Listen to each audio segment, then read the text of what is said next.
All right, let's see. Can you guys hear me now?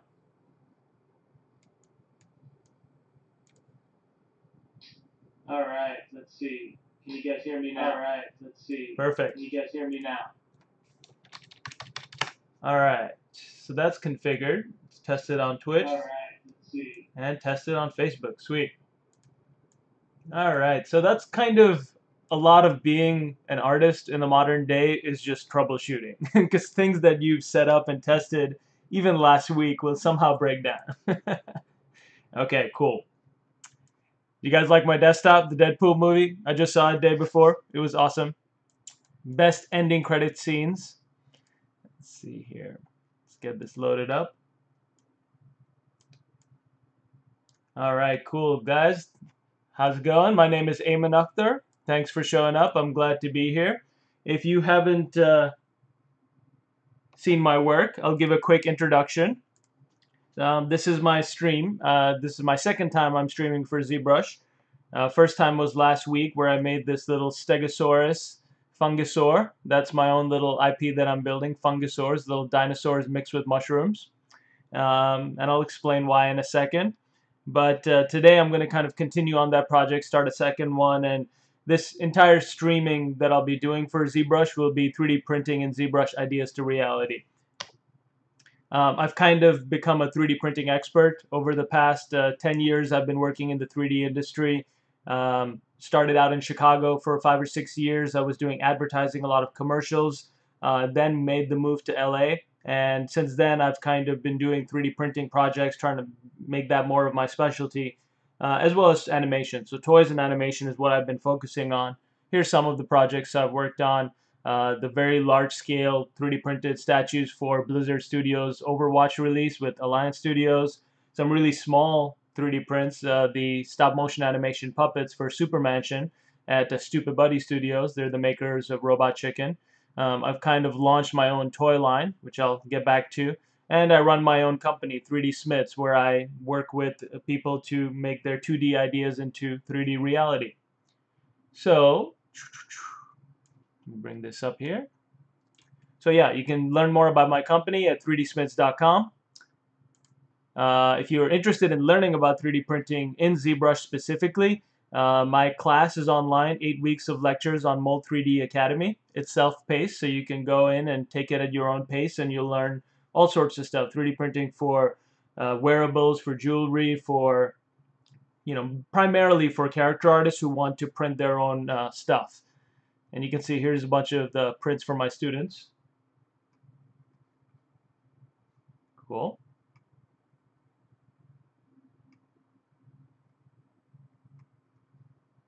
Let's double make sure that I can hear you guys on Twitch. Awesome. Facebook. Sweet. Okay, so back at it. So yeah, that's 3D printing for ZBrush artists. That's live on Mold 3D Academy.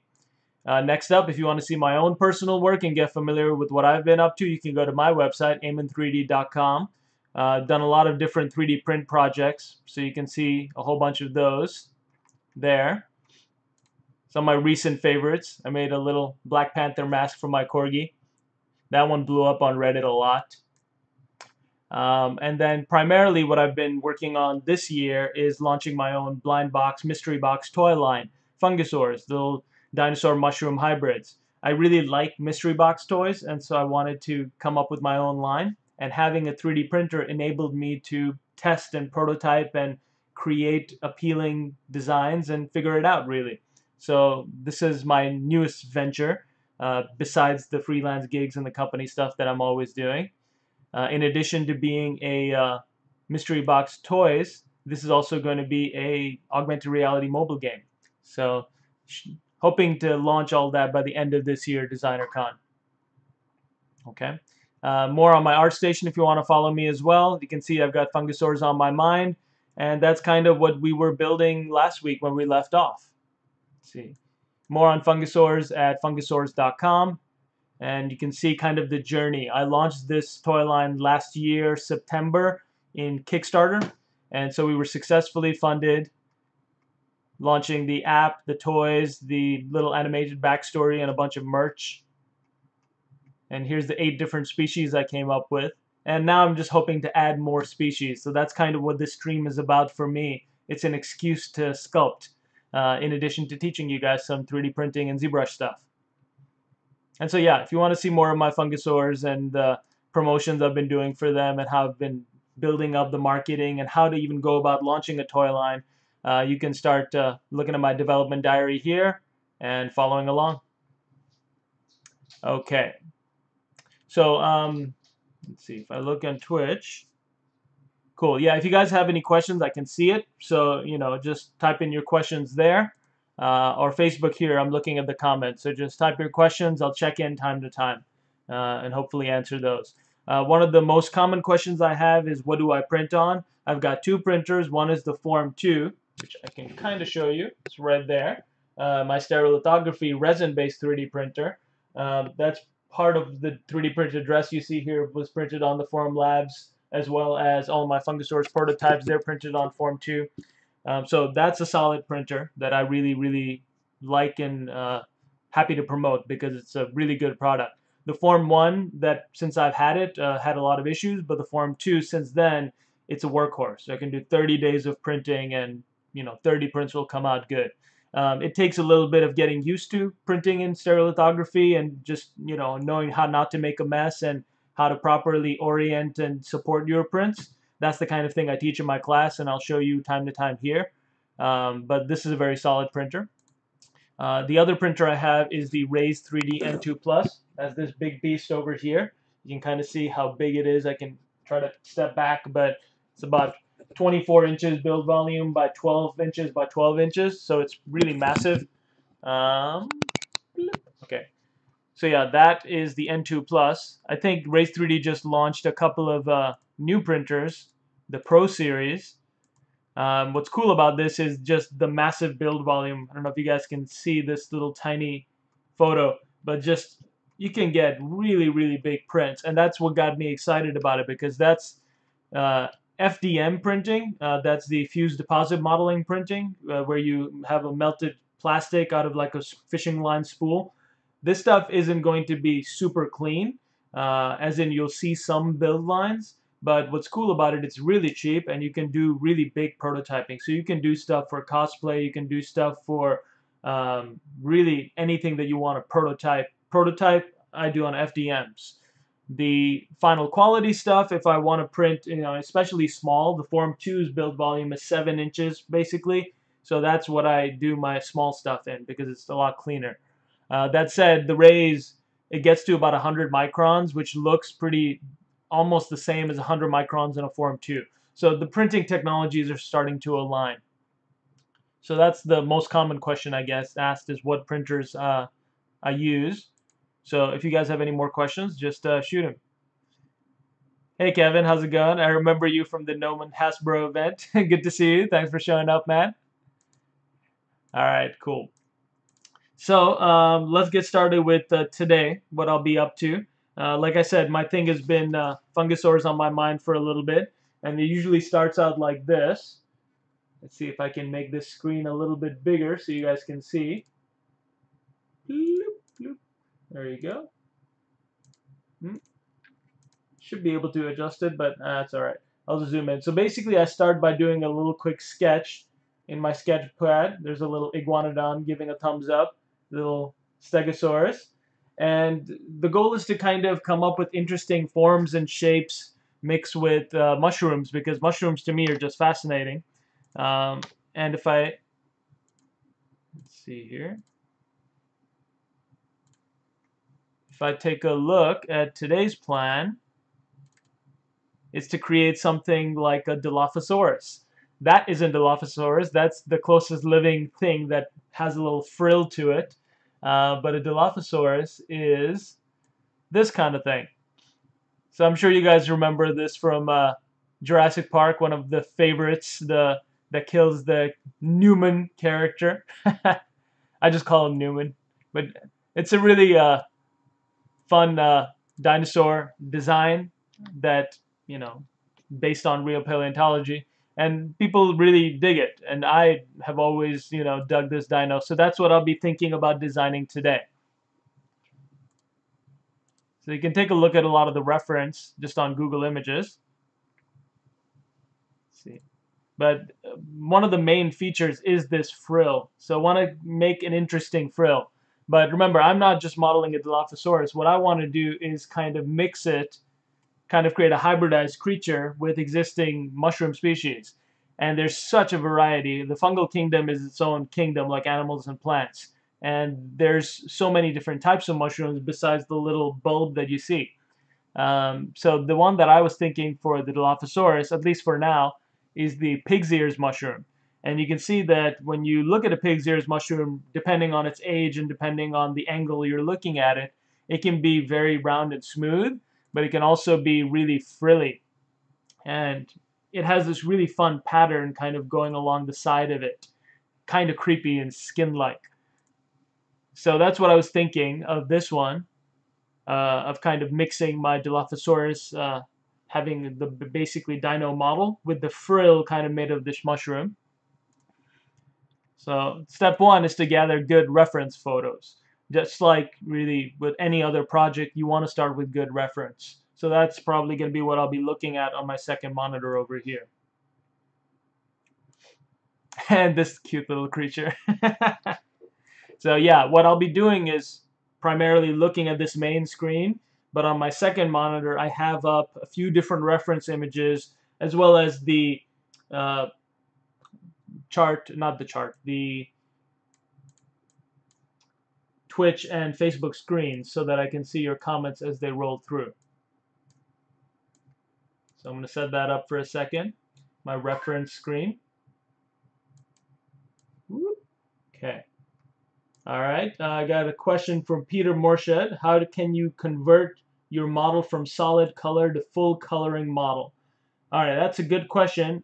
Colors, I'll probably do that in my next stream because I don't think we'll be able to get the model that we'll be doing in ZBrush today to a colored stage.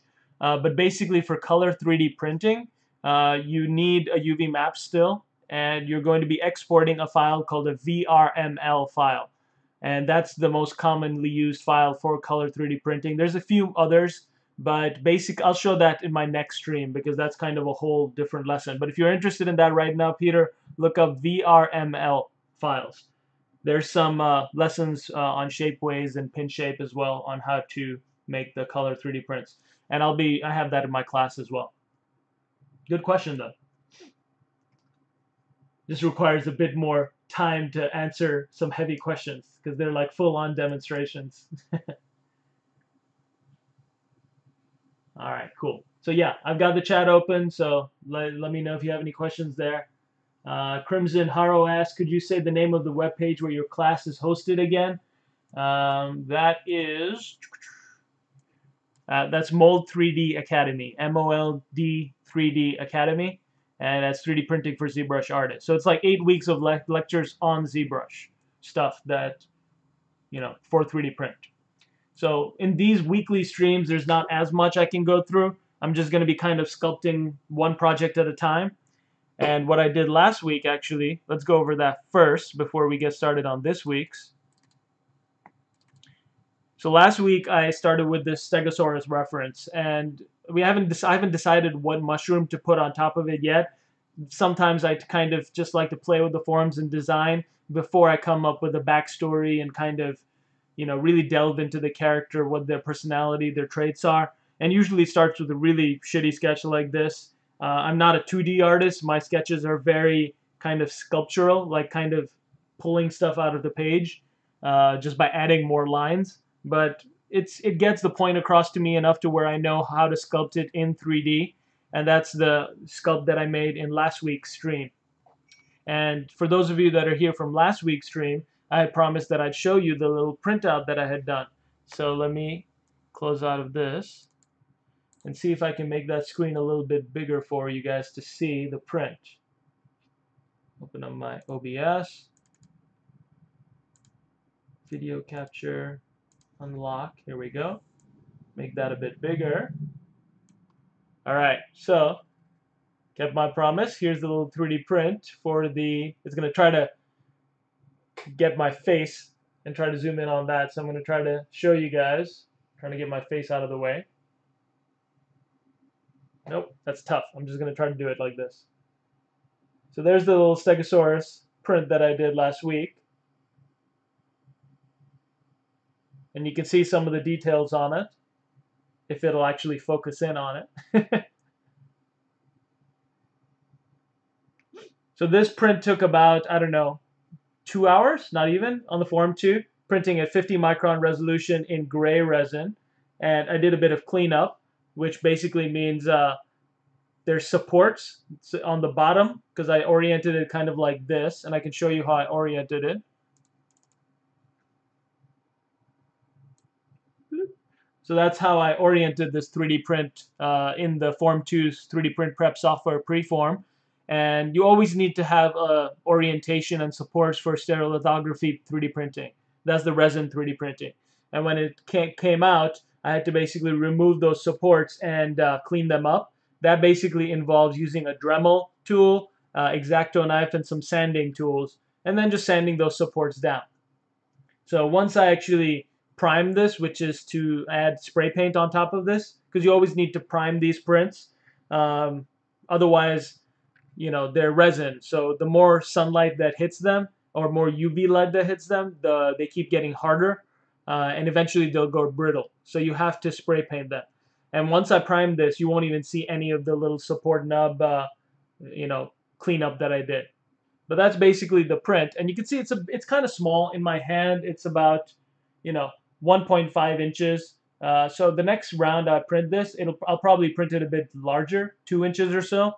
My entire Fungusor's Mystery Box collectible series is about 2 to 3 inches, and this is the first step. The first step is to do a quick sculpt, do a prototype, and that's what this is. Little first prototype. I always learn from these prototypes. I learn what I like, I learn what I don't like, and that's really the benefit of having the 3D printer, is that you can prototype more and figure out the appeal and the engineering of a character, because you need to think about both those things. If this were just a 3D character for a game or for a animation, I wouldn't have to think as much about engineering. Somewhat, because if you're animating, you have to think about a rig, you have to think about the underlying bone structure, the anatomy.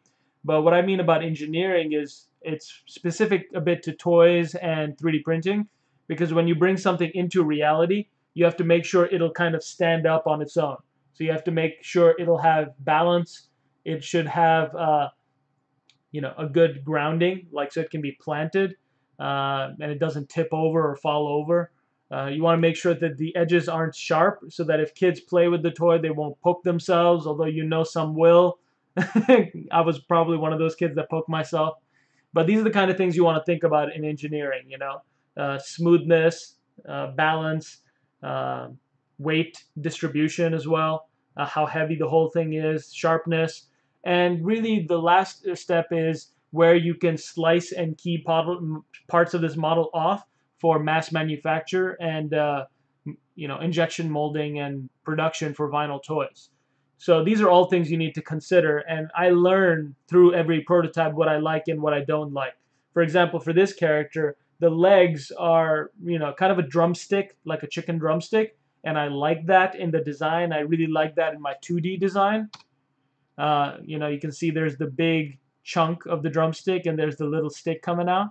But now looking at it in print, I know that this is going to be a bit hard to manufacture, just because the way it'll be, I don't know how to describe it really, but the way tooling is going to be created for this, for mass manufacture, those drumsticks will start to become a problem. So I know the next time I prototype this, I want to have it larger. I might make those drumsticks a bit thicker. So let's just go ahead and do that right now. Think about a second prototype. So here's the 3D model in ZBrush with our beloved red wax material, which I'm going to switch immediately to Sculpting, because I like Sculpting a bit better. We've got this AA half button clicked on, so you guys will be able to see some anti-aliasing. Clean it up for you. And you can see here's the model. It's still hasn't been Dynameshed in this stage.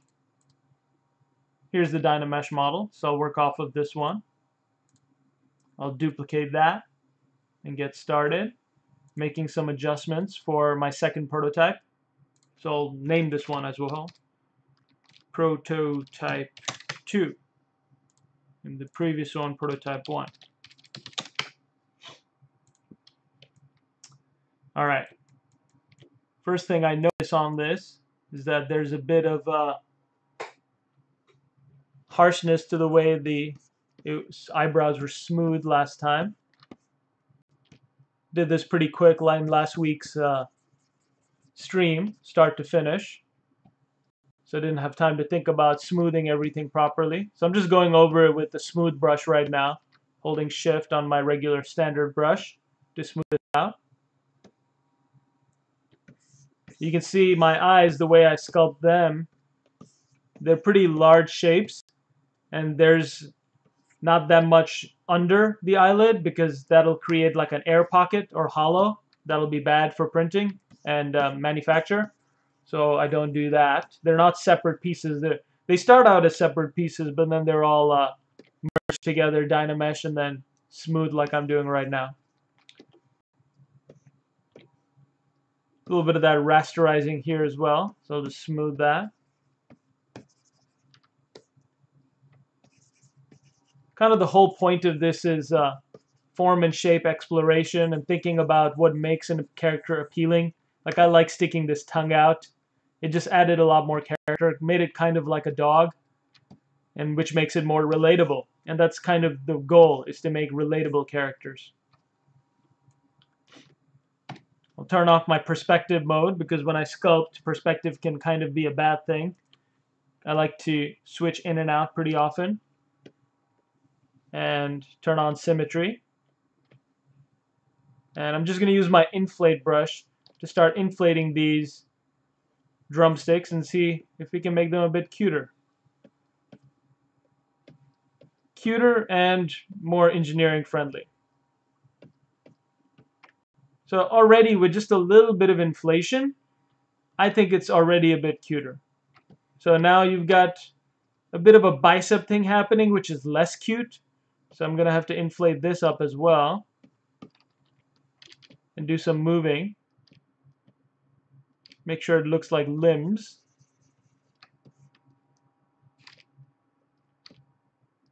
But I do like the pudginess that's created by inflating those up. So not only does it help in terms of engineering, it makes it a bit of a cuter character because it feels a bit wrinkly and doughy and dumpy, kind of like the Michelin Man or something, you know?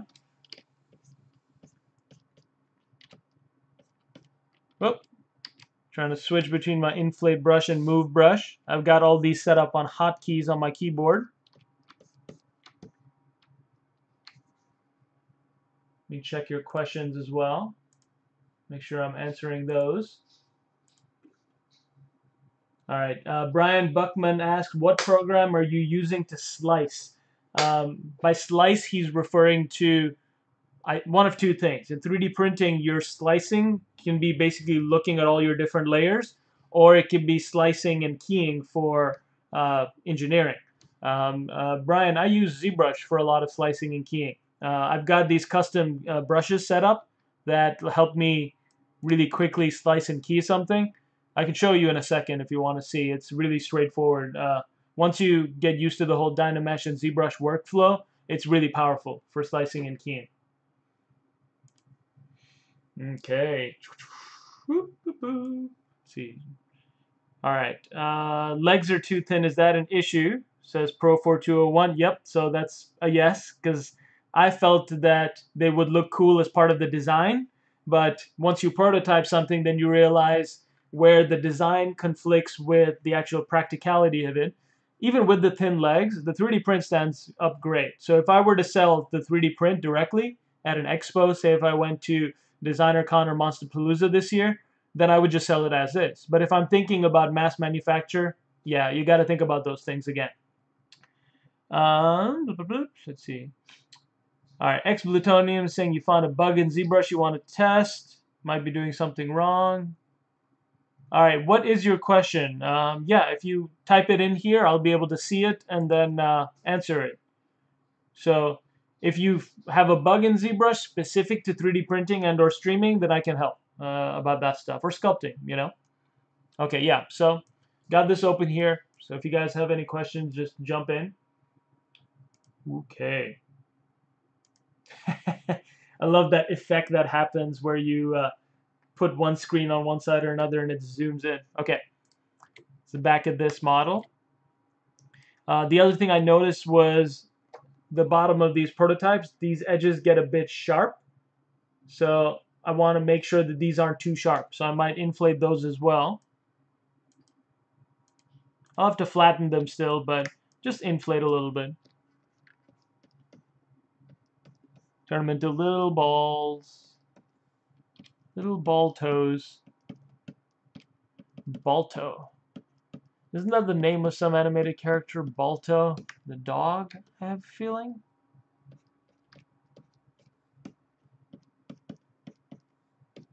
It's a cool name. I have a dog. I named him Kuma. It means bear in Japanese because he used to look like a little teddy bear when he was a baby. He still kind of does. Just inflating those toes, inflating these arms, and thinking about the shapes I want. Like if I make it really beefy up here, then he looks kind of like a bodybuilder, and I don't want that. I want him to be appealing and cute and a bit more relatable. So I want to make him pudgy.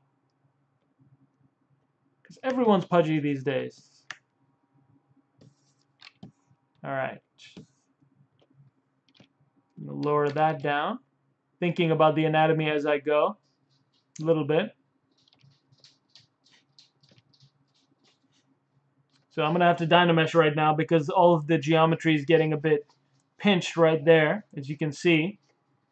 So I'm going to go with my geometry Dynamesh. Look at my resolution. It had been set to 300, so let's try that again.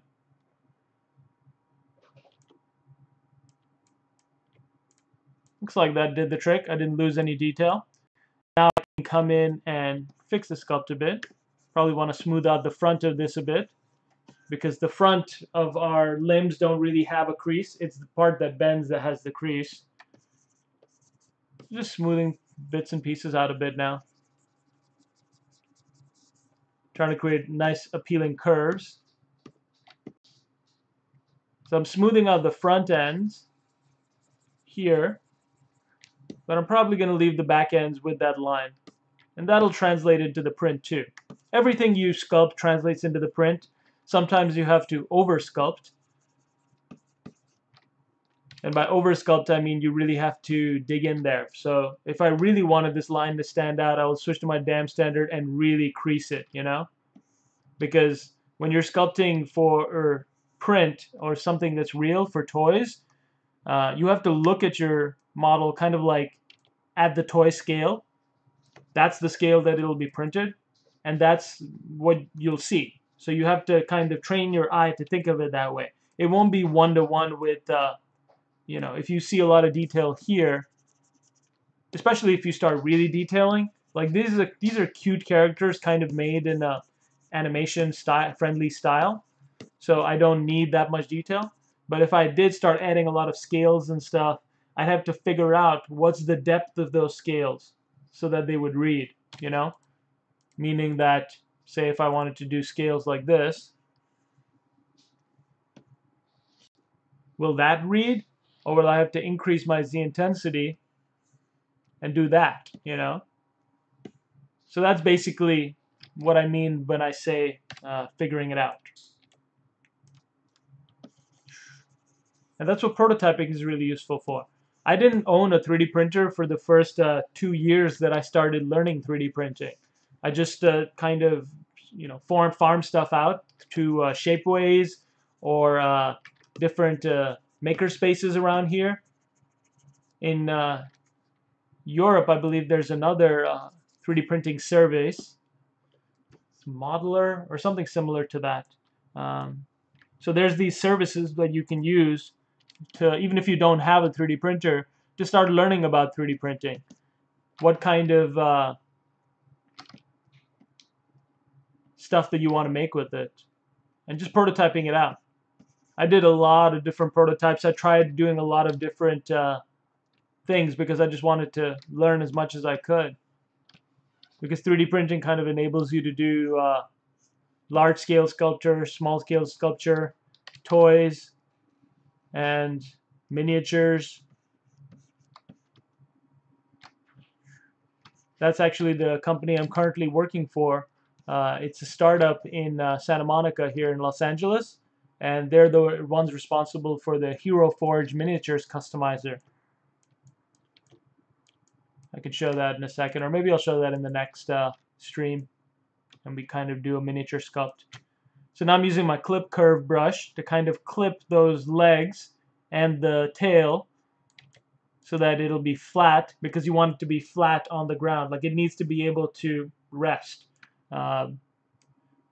So that actually I feel is pretty good. It won't be as sharp because I rounded out those fingers so much, and I rounded out the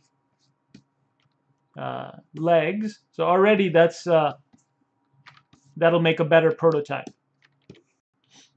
I might make some more changes, but I'll think about it. I mean, like, if I think it'll look cuter if I kind of round out the character as a whole, that might be cuter. Kind of looks like a duck-billed platypus, but I think that would be cuter. And cuter is the name of the game when you're designing, you know, cute toys. Yeah, I want this to be kind of a collectibles series for kids. And the goal that I thought in my head about it was pretty much this entire generation, more than even my generation, is indoors all the time. They want to be in front of a computer or in front of their phone.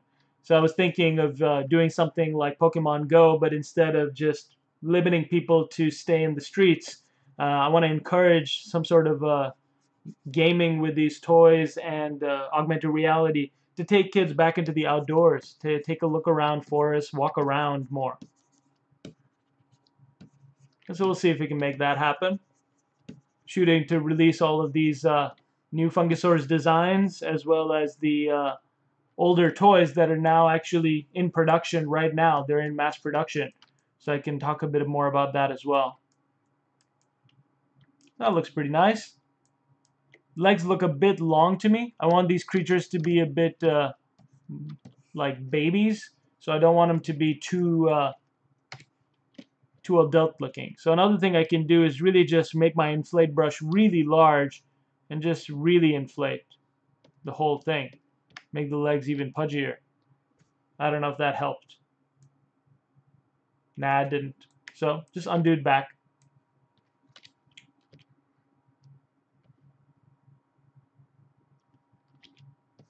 Trying to think about the design, what helps. Lowering those front arms a bit more creates a bit more asymmetry because the back ones then are a bit higher, and asymmetry creates appeal and character. Let me get back in there and make that seam that I liked for the wrinkles. So with the wrinkling, the name of the game is to make the seam, kind of like this with your dam standard, and then smooth it out.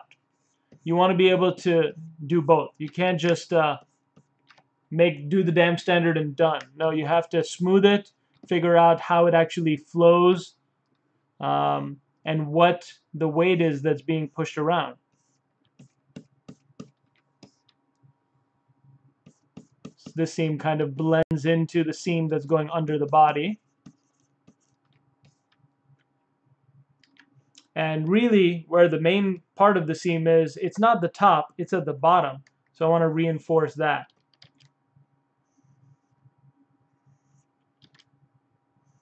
Because if you think about it, this chunk of meat right here, if I draw a mask on it, this is the area that I want to say is a little bit pudgier. He's got a little bit of fat in there. So it's flopping down. And so that area is flopping down onto the leg below. And so that's why it would create a crease right there. It wouldn't create as much of a crease at the top.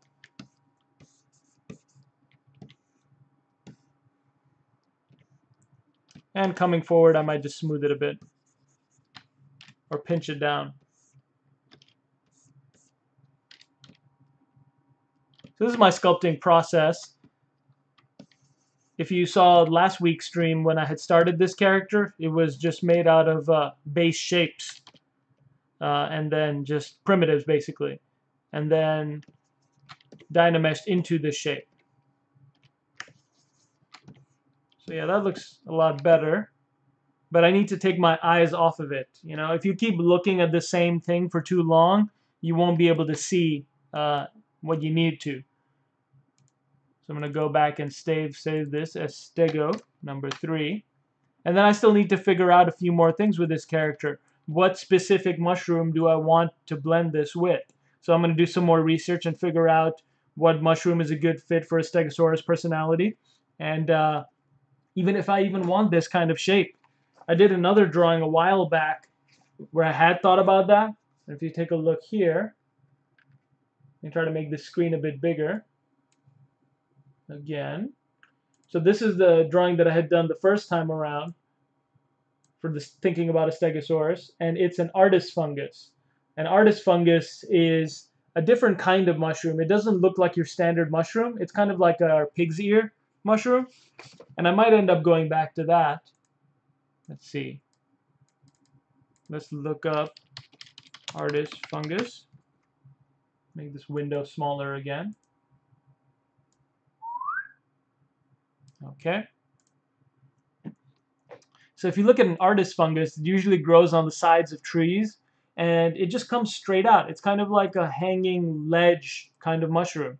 And so that actually makes more sense in terms of a Stegosaurus because it's kind of like plates, you know, like multiple plates that can be all along the back end, which already goes with the Stegosaurus design. However, I already did a mushroom with a turkey tail. And a turkey tail is another similar mushroom, which is kind of a shelf mushroom, shelf fungus that grows on the side of trees. And I picked turkey tail because it's much more colorful than the artist fungus. The artist fungus, you know, despite the name being artist, it's usually brown and like white and a few different colors, whereas the turkey tail can be literally purple, it can be blue, it can be lots of different colors. And for the turkey tail, I had mixed it with one of my fungusaurs called the salamander. So you can see it small right there. There it is.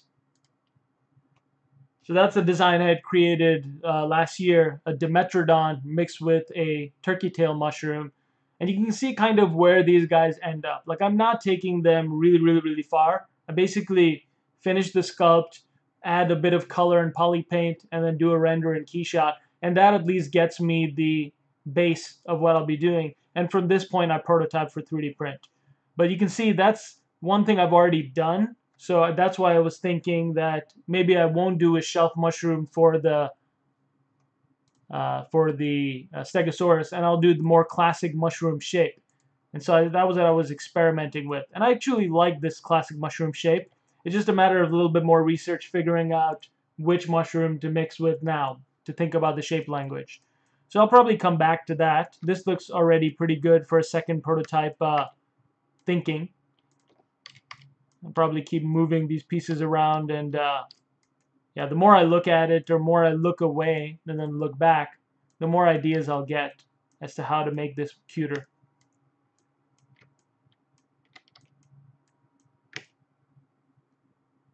All right, so saving that again, and we'll move on to a new project today.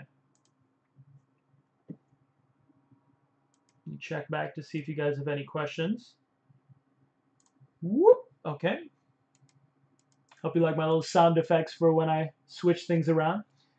Okay, Jorge says, nature is the best inspiration. It really is. We're not as smart as nature is, just in the variety of life that evolution has created.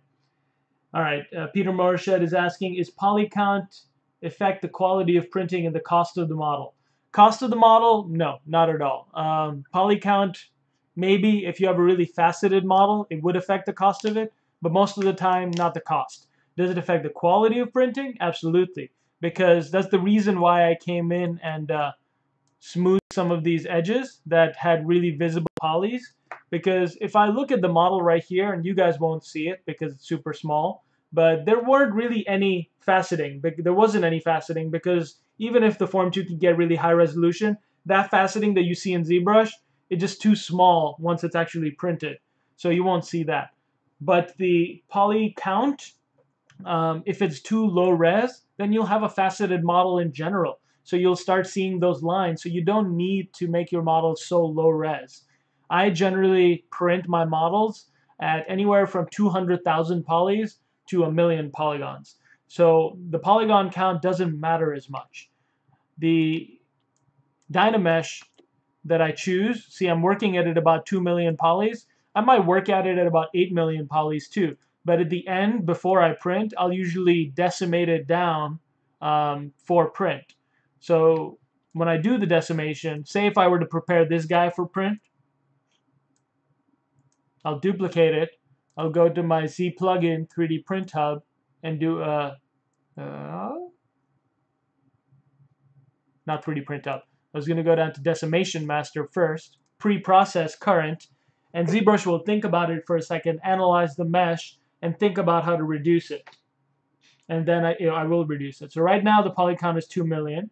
So we'll give it a second. Look at some more of your questions. Preform is available to everyone. Yes, it is. You can see the slices, supports, and orientation, but you can't print on anything besides the Formlabs printer because, I mean, it makes sense. It's their own proprietary software made for their printer. So that's why you can, that's why it's designed for that. But a lot of printers have proprietary software. The Raise 3D has their own proprietary software called Idea Maker, which is also free to download, and you can test slicing and stuff like that. If you want to be able to use software that can print and slice and key and engineer for just about any printer, you can use a few different software. There's Cura. The one that I use is called Mesh Mixer. And Mesh Mixer is a really cool tool. Let me open that up so you guys can see. This is Autodesk Mesh Mixer.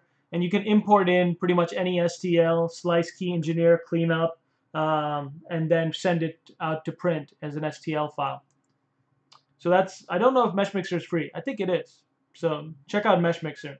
All right, so this is done pre-processing. So I'm going to go to Decimate Current now at 20%. And that'll reduce it to 422,000. Noticeably, really not much has changed at 422,000. But if I zoom in, you can see it's a lot more triangulated and reduced. This is pretty nice to print, and I don't see any faceting, even if I check in different materials. So yeah, this is good to print. So actually, since I am talking about ZBrush for 3D printing and we're already this far along, I might as well show you the next steps, which is to go into 3D Print Hub. You update your size ratios, and I like to work in inches because I'm used to it in America now. So I'll just click on whatever, and then I'll decide what size I want to print this at. So I might take this longest axis and make it 3 inches. There you go, that's the longest axis, Z. So that means it'll be 3 inches from front to back. And that'll make it about 1.5 inches tall. So that'll work. Let's go to export then, export to STL.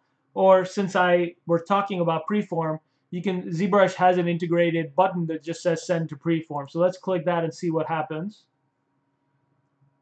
And look at some more of your question. All right.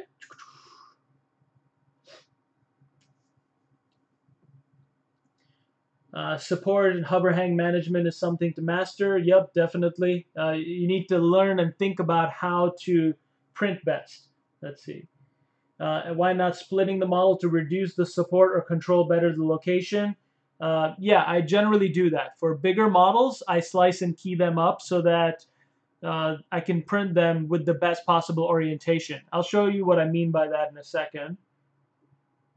Actually, I might as well show it now since I'm talking about it. So here's an example of a model that I sliced and keyed for a friend at Monsterpalooza this past year that was printed out. And so he gave me the model and I engineered it so that it would print. So this body is hollowed out, So there's actually a couple of ventilation holes in there so that excess resin will drip out, save some money. The base was not hollowed out, so it'll be heavy, and the rest of the pieces, since it's all kind of floating on one foot, would be able to uh, be held up by the weight of that base. If it was printed solid. I hollowed out the baskets, but everything else you can see is sliced and keyed. So those are the tapered square keys that fit in to be printed. And this is all keyed in ZBrush. So I can go over something like this in another stream in the future. But yeah, that's generally a good idea. But since these models are so small, and I'm just prototyping at this stage, so it doesn't really need to be super clean, I'll just print it in one go.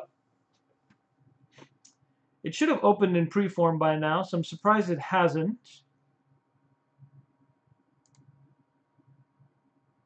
Check my export options. Make sure it's only the one that's selected is on. And I'll click Send to Preform again.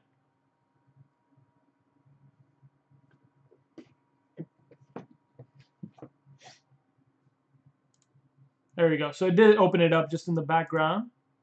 It's importing it in now.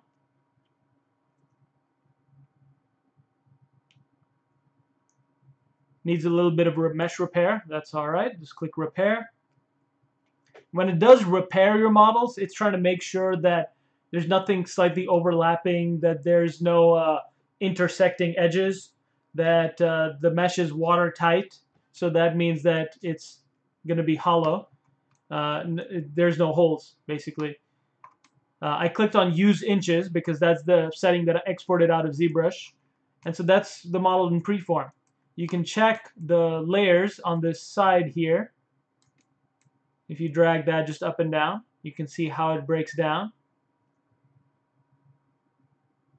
So each of those layers will be printed one layer at a time. And so this is one of the first layers. It'll just lay that down, then the next one, then the next one, then the next one. So what we call 3D printing these days isn't true 3D printing. It's basically still 2D printing, but adding the time, So it's 2D printing plus time that creates the 3D model. True 3D printing will be when we have replicators, and some guys at Yale are experimenting, at Stanford, with printing at the, in kind of this liquid gel floating at the same time with a bunch of different lasers, so that your whole model is made at the same time rather than layer by layer. So in order to print this, because you can see right now it still says not printable, there's a lot of points that aren't supported. This won't print. If I click print in if I just send this to the printer, this will fail. Because right now, take a look at this tongue right here. This is just a floating island. Without any support to hang on to, this will just fall on the ground. So the first thing you have to do when you're preparing a print is to orient it a little bit. And I don't want to orient it such that the supports will be generated on any area of importance. So nothing like on my face. I want to orient it kind of like back a little bit. And I might rotate it, but I think for this case, it's probably best like this. Click on your supports, decides the density and point size. I'll just leave it at defaults and click Generate.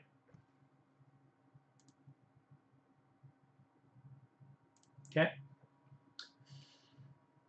Get to more of your questions.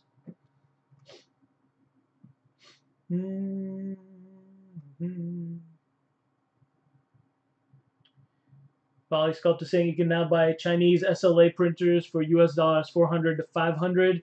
That's true. There's a lot of good new printers coming out. The patents are slowly expiring, which kind of leads to a technology boom. All the patents for FDM printing technology expired last, I don't know, 2007, 2006. That's why you saw all the MakerBot competition coming along, and everyone started building their own FDM printers. So that's why there were so many of them. But for stereolithography, I believe the patents are just now expiring, like last year or something. So now you're going to start seeing more SLA 3D printers, which is awesome for us.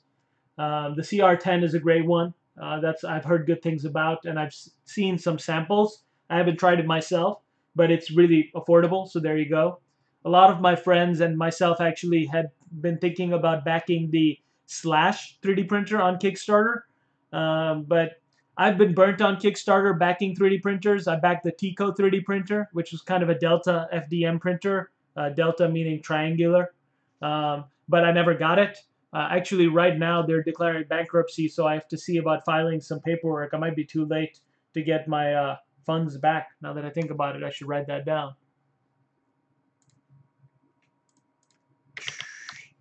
Pico 3D printer refund. But yeah, you got to be careful with the 3D printers Kickstarters, because they may or may not show up if the company doesn't know how to manage their projects efficiently. But that's something, there are a lot of new printers. The reason I would say, if I were to recommend printers, I'd recommend going with an existing established company, such as Form Labs Form 2 or the Raise 3Ds N2 Plus, because when you're starting out in 3D printing, there's a lot of back and forth with these companies. There's a lot of customer support you need to make sure your printer is leveled. If there's any problems that happen, you want a good established support network, support team. A lot of these companies have forums where you can go to the forums and get support, or call up the company directly and someone may come out to help you with whatever problem you're having, or send you a new printer, send your old one back. So that kind of thing is really useful for 3D printers at this stage, because they're so new. You don't want to drop like $1,000 for a printer and then it stops working and then you're left with a hunk of junk. That's happened to a lot of my friends. That's happened to my friends that spend $3,000 or $4,000 on printers. But the Form 2 and the Raise 3D N2 Plus, they're both about $3,000 range. Maybe $3,500 with tax and materials. But that's not bad. That's actually really affordable, considering that once you get the printer and you get familiar with it, you can start up your own 3D printing business, or do 3D prints for your friends, or make new products that you sell. And basically 2 or 3 3D printing projects will pay for the printer. And so your investment is covered within the year that you buy it. All right, so back at this. So there's all the supports that are generated in Preform to print this guy. And I'm going to click on Edit Supports and look for myself at the bottom. If you look at the printability check, it'll show you minima. Minima meaning areas that do not have support, that need support. So you can go into those, edit these existing supports by clicking on them, adjust them, and add the supports as you need. So that will take care of these minima. If I apply support edits, you see that fixes those. Let's see the printability check, if it says it's good to print. All right, a few different people are asking me to show my process for slicing and keying a model. So yeah, I'll show that next, at least a basic slicing and keying. Okay. Sam Petersnard is asking, do I print in plastic or resin for my prints? I answered that earlier. I print in resin for my really clean, nice surface resolution prints, because you can see these guys barely have any build lines. You can't even see them. The other prints that I do are my plastic prints, the plastic FDM material. Those are really good for prototyping, and they're really cheap. Like, I'll show you guys some prints if you're interested in a second, off the Raise 3D as well. Paopali Moai printer, I've heard really good things about. Oiled Out says, yeah, I agree. I've heard a lot of good stuff about that one. Let's see. When using an existing model for printing at a very small scale miniatures, is there any way to over-exaggerate a model automatically instead of manually? It's a great question. Unfortunately, no. I can do a whole different lesson on miniatures, because that's kind of what I'm doing at work right now.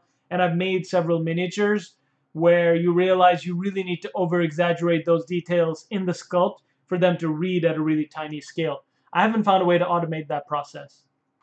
All right, so Preform says the printability checks is good. However, I know from experience that what I want to do is go in and get the maximum point size. And point size, you can see, will adjust the size of my supports.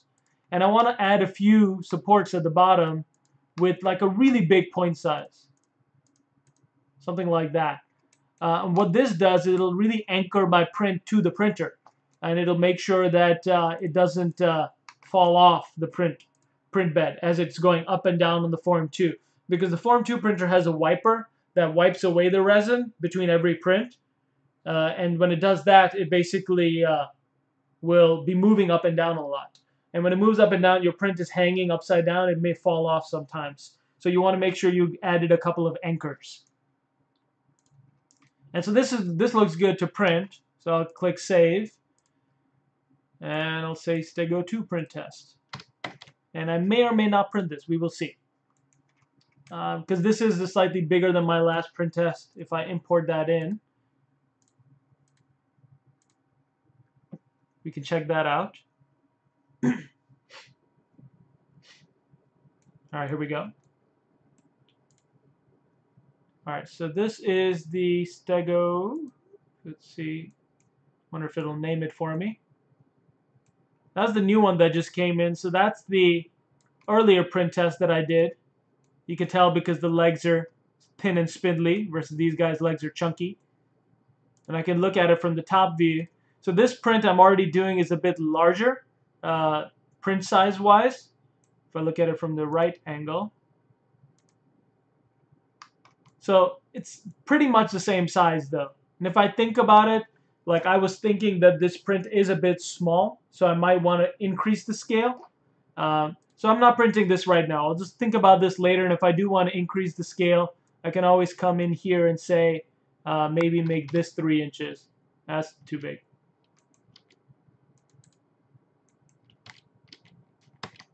Maybe make this 3 inches to 3.5. It's a bit larger. Maybe 4 inches. Let's try that out. No, that's too big. Yeah, this is basically kind of the part of the process where you figure out what scale you want to print at and you figure out your prototype.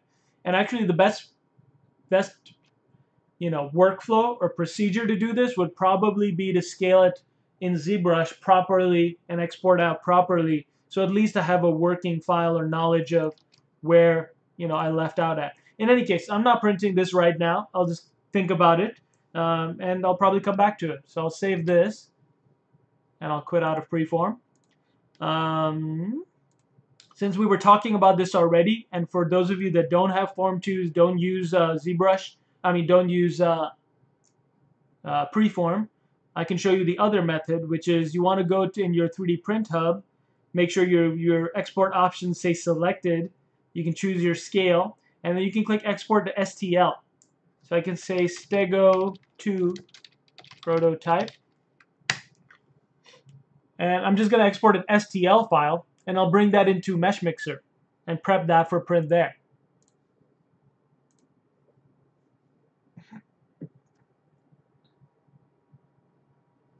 Kurt Boutier says print looks like it came out really nice. Hey Kurt, how's it going? Former student from Old 3D Academy, one of my best. Thanks, man. Let's see. The model is having multiple subtools, and if all are Dynamesh individually and overlapping, is it necessary to Dynamesh or merging them will do the job? Okay, so to answer that question, if you have multiple models that you've sculpted and then you Dynamesh, will it fix it basically for print, or do you have to do something else? It really depends on how much those multiple models are intersecting. You need a little bit of intersection for Dynamesh to properly mesh everything for print. So you go to my desktop, ZBrush streaming. Here's the Stego 2 prototype STL that I just made. I'll open that up in, while that's opening in Mesh Mixer, I'll show you how this one was built to get you an idea. So here's all the mushroom bits. Here's the part of the head. Here's the snout. Here's the tongue. Here's the bottom of the mouth. And the tongue again. Here's the body. It's a different take on the head. Changed it up slightly. Let's see if I like that. And here's the legs, and the front legs and the back legs, and the eyes. So you can see that when I build my models, I build them, using basic base shapes. They're very segmented. They're very separated out, popped out. I think there wasn't even eyebrows or eyelids that I had made. Here we go, there's the eyelids. So there was a bunch of different pieces to this model. So if I expose these out, you can see all the different pieces. And that's generally how I work. I start out with really basic spheres and meshes and insert spheres, and then I build out my model. And you guys can see the replay of my last week's stream to see how this one was built. I believe those are on ZBrush somewhere, on ZBrush's YouTube channel maybe. But basically this is how I build, and if you have a little bit of intersection where you can see one model is kind of going into another one, then Dynamesh will probably be able to, make it a watertight mesh. But if your model is not intersecting properly, like for example, it's like this, and then you say Dynamesh, well, there's no way it'll probably properly be able to Dynamesh that into one model for print. There'll always be a gap. So yeah, to answer your question, it's basically, it depends. All right, so here's the model opened up in Mesh Mixer. I'll zoom out a little bit. Looks like it came in a bit small compared to the print bed size, because Mesh Mixer, Autodesk Mesh Mixer, I believe, defaults to the MakerBot replicator. So what I'll do is select that mesh. I'll go to I believe it's under Actions, Configure Units, and I can switch it from millimeters to inches. And you can say keep XYZ the same or convert XYZ. I believe I should have said convert XYZ. Inches. Damn it. Undo that. Actions, configure units. Millimeters again. Actions, configure units. Go to inches again. Convert. Well, it's one of those things. I recall that you can set the scale of the model. But in any case, what I want to do right now is zoom in on it. It's middle mouse dragging. So aside from the scaling, you can scale it in the Mesh Mixer even manually. If you do decide what scale you want it to be, edit, transform, you can set that scale height. So right now it's tiny. I definitely want this to be the same as it was in ZBrush, which is 3 inches in the Z, the longest axis. So it looks like the longest axis is 0.059 here, so I'll set that to 3 inches. Accept. It should be doing it proportionally. Doesn't look like it did. You can tell I don't scale much in Mesh Mixer. I try to do my scaling mostly out of ZBrush so that it works automatically. But basically, Mesh Mixer is a software you can hollow, slice, key, edit, analyze, and then you can send it to print directly here. You can even export out for other options. So, not just Mesh Mixer, but you can export out as STL. You can export out as Collada, OBJ, VRML, the color stuff I was telling you about. So maybe I'll go over Mesh Mixer in a different lesson. Okay, so going back to the next model I wanted to do today is the Dilophosaurus. That's what I was talking about. So here's a quick base sculpt that I had done, just playing around with shapes, thinking about what kind of monster I would want to do.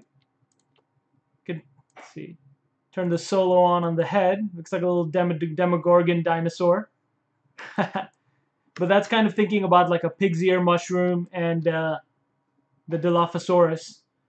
So you've got those classic, I don't know what you call them, not horns really, but like kind of frills, but not really that either. Just kind of beveled out headpieces. And then the frill. So that's one pose. This is kind of like a thriller pose where the character's going like this. I might change it up, or I might resculpt it entirely. But that was the first pass on it. Let's look at some more of your questions here. Can I suggest some tools to clean your model after 3D printing? How to remove support spots, nubs, how to sand. I use a Dremel, and I use X-Acto knives, and I use sanding tools. So maybe I'll show that in my next stream a little bit, how to clean up some print stuff. But generally speaking, you don't need a lot of tools, and it depends on your printer or your print. You know what? Actually, before I jump into this model, let me show you a print off the Idea Maker. Because I showed you a print off the Formlabs, so let me show you both FDM and stereolithography. So this Elder Wand I found on Thingiverse, made by, let's see, Jake Reeves. I just wanted to print to test how well my printer could print, because I just got this printer this year. I wanted to test how thin it could print vertically. So I printed two things. I printed a thick cylinder, and I printed a thin wand, just vertically, and it printed both out pretty well. So let's take those out and do a little bit of cleanup so you guys can get a sense of it, how it prints. So I had already taken this out. So I'll take this one out. So you can see it's a cylinder with a little bit of a design on it, and the supports here are pretty small. Let me actually make the screen a bit larger so you guys can see, and I'll show you guys. Go back to OBS. Here we go. Make that window size bigger. Cool. All right. So you can see the supports that are generated for FDM printing. These are it. Like, it was really minimal supports for printing something vertically that was very, very tall. And you can see some of the design on this, if it'll actually focus in on. Let me block my head. There you go. And you can see the build lines are really minimal on this printer. They're there, but at the 100 micron resolution, they're pretty tiny. And I also left a little bit of a hole on the inside so that I could put a cylinder through it, do some cosplay part for this thing. See if it works. So I was thinking about having like a little curtain rod as the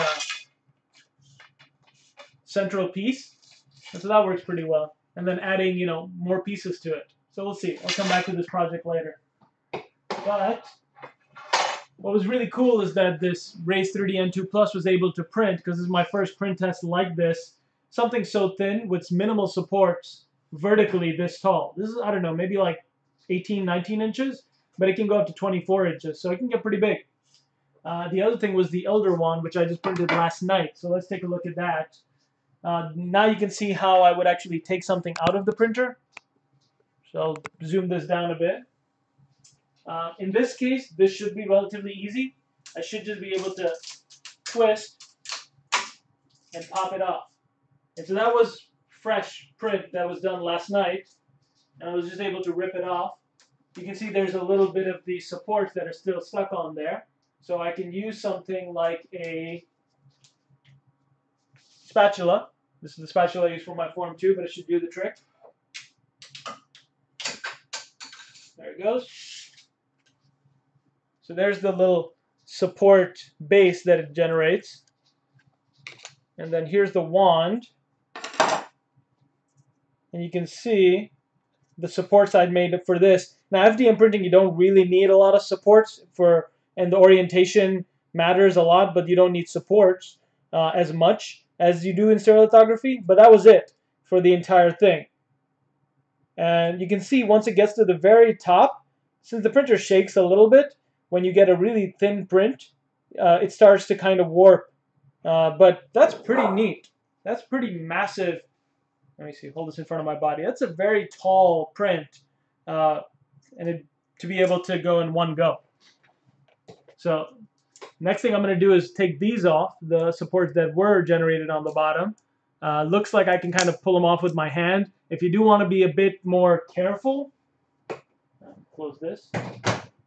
If you do want to be a bit more careful, you can use something like a modeling clipper, I believe this is called, and you can clip these. You should wear proper goggles and eyewear when you use these things because parts can fly. But in this case, I'm just going to start ripping and cutting and clipping. So as I do this, I'm just going to try to rip it with my hands and use the modeling clippers. Let me look at your questions again. Okay. Okay. Yeah, Kurt saying a small handheld Dremel works really well. Yeah, I agree. The one that I have, I can show you guys if you're interested, is just a standard Dremel from Home Depot, the thin one with a cord, and it works really well.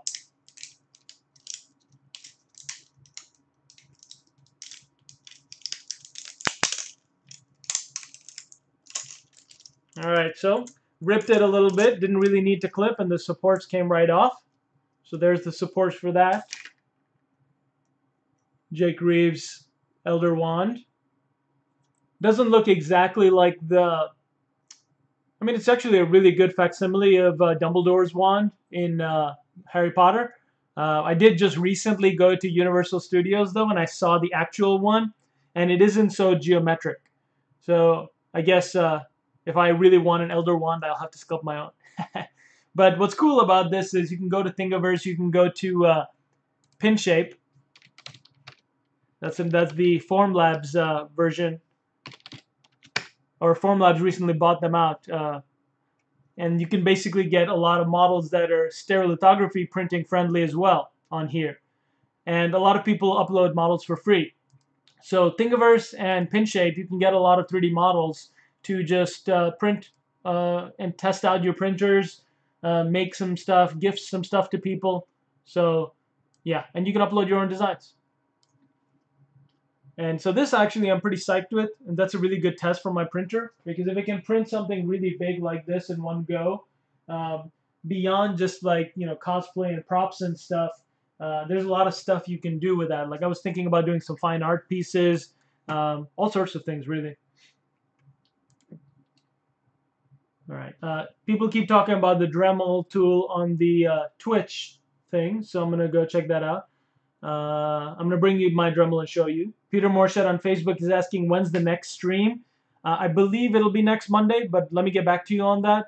I had talked to ZBrush guys about just these 2 streams, so because this is my first time streaming for these guys, and then we'll figure out a more regular schedule. So if you want, you guys can just check on the Pixelogic streaming website, and you can check back, and it'll tell you under my instructor name. Let's see. I can go to that right now. So if you go to pixelogic.com, ZBrush Live presenters, then you can see all of the different awesome artists that are, you know, streaming for ZBrush.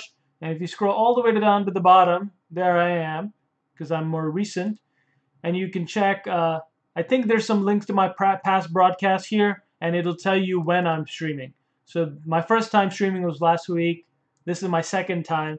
And I'll talk with the ZBrush guys and we'll figure out a more regular schedule. I do like this Monday morning time, so maybe I'll try to keep it the same. Here's here's last week's stream. So there you go. I think that's last week's stream. Maybe that's today's stream. It says episode 1 though. Let's click on and see what happens. Yeah, so this is my last week's streams. Wow. So if you guys want to see the last week's stream, you can go check that out and see how I built this model from scratch. And you can, you know, keep updated on my future streams there as well. All right, back to the questions. All right, cool. All right, so since you guys keep talking about the Dremel, I'm going to go grab my Dremel tool, stay right there, and I'll bring back and show you.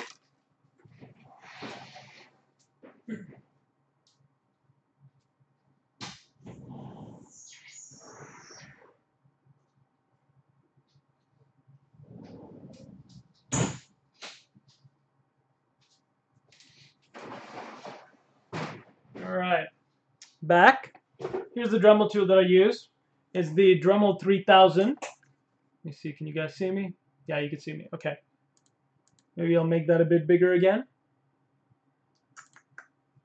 Here we go. So the Dremel 3000, it is a wired Dremel, so you do have to have it connected, but I found the wired ones are stronger, and I don't need to worry about battery. So there's that. It's got different settings on it, so it can be set to 2, 4, 8, 10, and that just means how fast the Dremel head spins. You can see my head, the standard head, is just a little bit of a cone. You can choose the grit on the sanding cone here, and you can adjust. There's the really fine diamond heads, and then there's really fat ones, and then there's ones you can use for cutting. So this is a really great tool for removing supports that are particularly hard to remove. Maybe I'll show that in like future streams. Okay, now back down. All right, so 9:16, and I still haven't really started sculpting in ZBrush, so I should get back to that. Close out of these guys, go back to ZBrush. All right. All that says, quit waving the wand around like like a man. Yeah, now that I have one, I kind of want to. See, that's the cool thing about 3D printing is that you can kind of make stuff that you want to have. And I need to grow a beard like Dumbledore first, but you know, that's fun. Fun stuff. All right. Joanne Rigoto is asking, have you ever used the flex shaft with the Dremel? I used one of those when I was doing detailed masonry work. They're awesome. It's like using a rotating pencil. I have not, but I'm going to Google flex shaft right now because that sounds great. Anything that gives you more control is a good idea. Here's a flex shaft with the Dremel. I see. So basically, looks like it's an attachment to your regular Dremel that gives you an extended control. So it becomes kind of like a little mini drill. That's awesome. I should use that maybe for some more of the fine detail stuff. However, what I tend to do is mostly remove support nubs. So for that, the Dremel does, plenty fine, a standard Dremel. A lot of the times, I try to keep this 3D printing thing not that expensive because if you are always looking to buy the best, newest gear, you're always going to be spending money. My curing station, for example, is just a simple nail cure that you can get for $20 on Amazon, and you can just, you don't need the finest, best equipment all the time, but that looks awesome. So thank you for telling me about that, Joanne. Let's see. So let me check back on some of the questions on Facebook because I think I missed several of them. All right. It says 52 comments, but it doesn't show me all the comments, which is weird. Facebook, don't be weird. Okay, doesn't matter.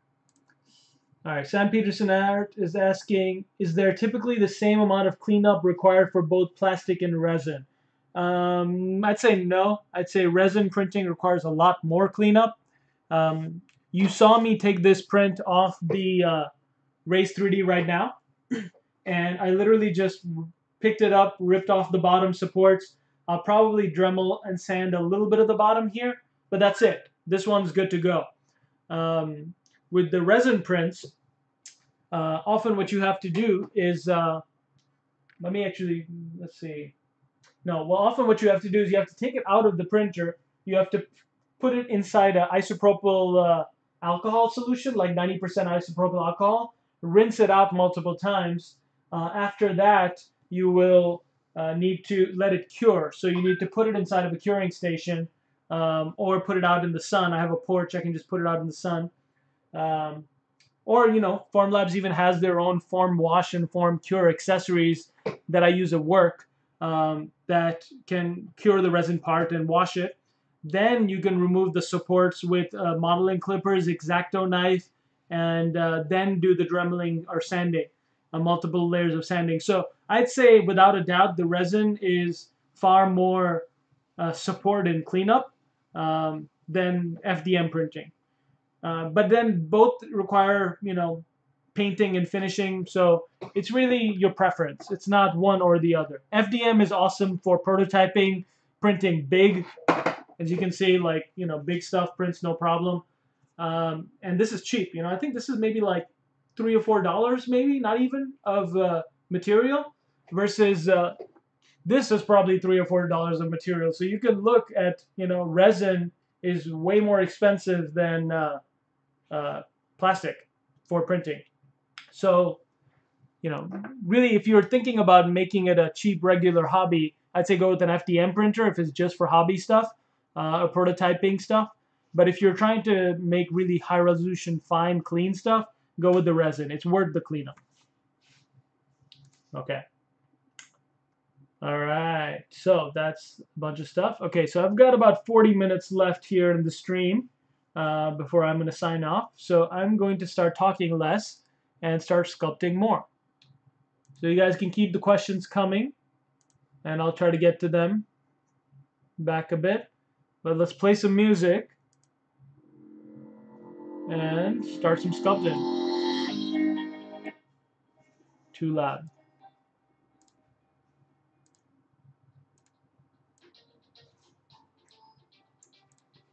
All right, just playing some random royalty-free soundtracks so I can still host this video on YouTube later. Okay. Cool. All right, I'm going to put these away. I do like having the one for pointing stuff around. It's nice to be able to point at things. I might make that a regular part of my teaching. Okay. So back to sculpting. Awesome. So ZBrush just had an unrecoverable error. That happens when I leave ZBrush open for a while. You know, I haven't restarted my machine in a bit either. But let's open it back up.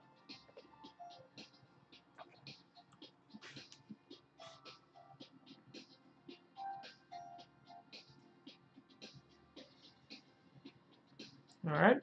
Here comes ZBrush.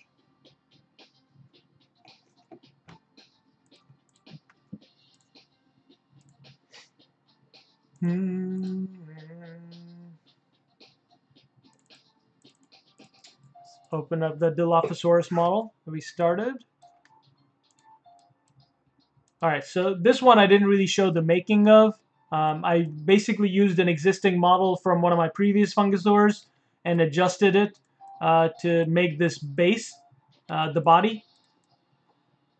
And then from that point, I created the head using all of my usual techniques, which is a sphere, probably spheres for the eyes, spheres for the frill parts, the horn parts. And so that's basically it. So this model is made up of a few different pieces. There you go. There's the model I actually started from. So that's another Fungusor model that I made. I call that a chick wrap. It's a chicken mushroom mixed with a raptor. All right, so back at this. So you know what I might do actually? Nope. I want to update the eyes because these eyes look really weird and I want to start thinking about making the face more appealing than it is. So let's go ahead and bring in a different Fungusor. Maybe I'll just bring in the Stegosaurus from last week's stream. And I will scavenge the eyes from one model into another.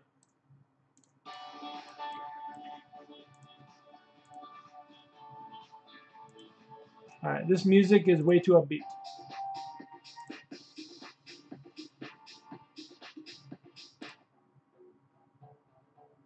Alright, I like that. Okay. Justin Miller 94 says hello. Hello, Justin. Alright, I'm going to scroll around to this and steal some eyes. So let's merge these two down and go to my Dilophosaurus and let's append these eyes. So you can see scale's a little bit different and let's auto group these and see what happens. Good, so they're all in their own separate layers. I'm going to Control Shift click and hide some of these pieces. Let me hide that entire edge.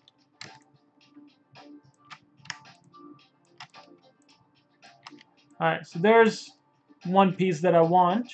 So I'll delete the rest. You can see I've got a custom UI. So I'll just click Delete Hidden here. For you guys, that'll be under Geometry, Modify Topology, Delete Hidden. Alright, so then let's get this eye kind of in place and then I'll figure out how to fill everything in and move forward.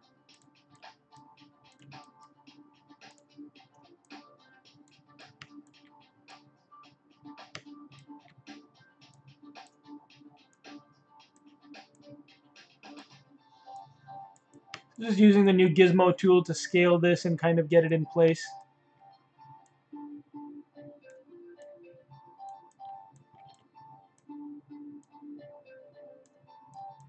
What I've learned with these toys is you want the character to be looking up slightly because these toys are really small. They're, you know, about that size.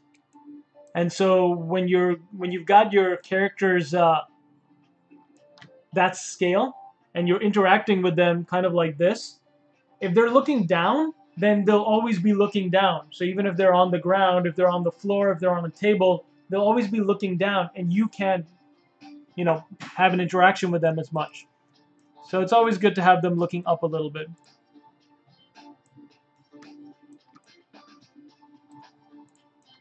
Let's go ahead and turn off the other eyes that I had made.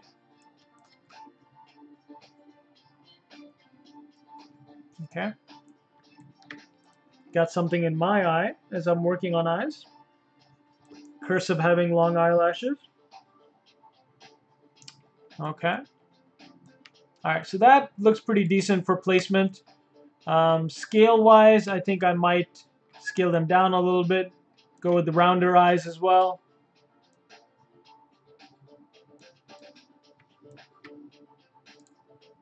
Let's try scaling them up again slightly. Big eyes make your characters more relatable. So there is that. So you have to kind of balance a few different things when deciding what to do, you know, to have appealing characters. All right, now what I'll do is probably select these eyelids, split them off onto their own layer. That way I can have more control in controlling the eyelids. And I can come in here now and start adjusting.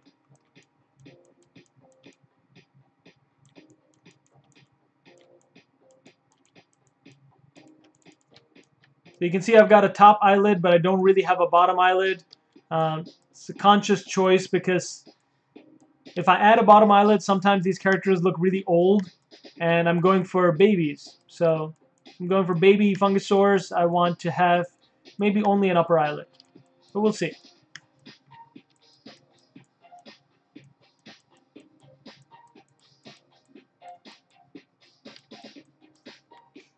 Okay.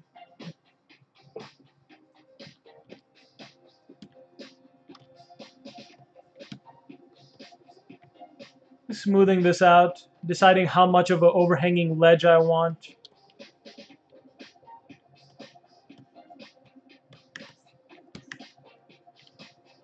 So usually I try to make eyebrows for these characters. Some sort of eyebrows. Some sort of ridge up here so they can kind of emote.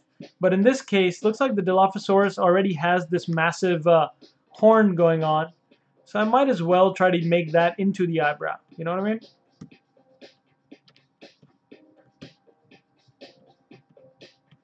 And so maybe I can have that whole horn move around for the animated creature. Kind of round it out a bit. Make it less scary.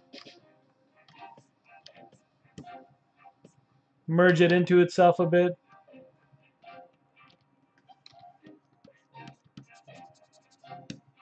Alright, cool. Looks like there's a bit of difference from the right to the left, so I'm going to try to do something. Modify topology, mirror, and weld.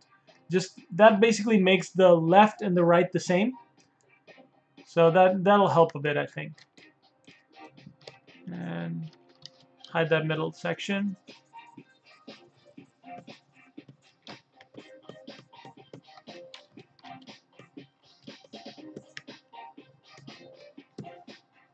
Alright, I like that. Already much more appealing with the new eyes.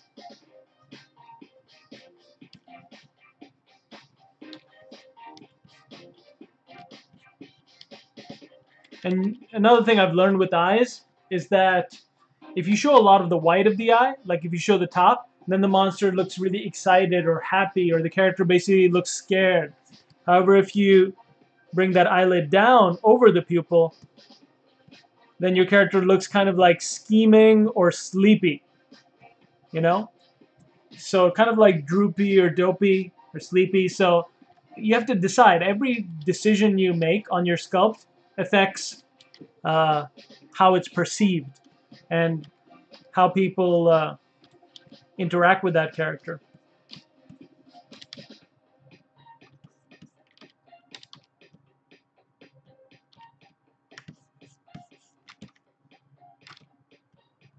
Okay.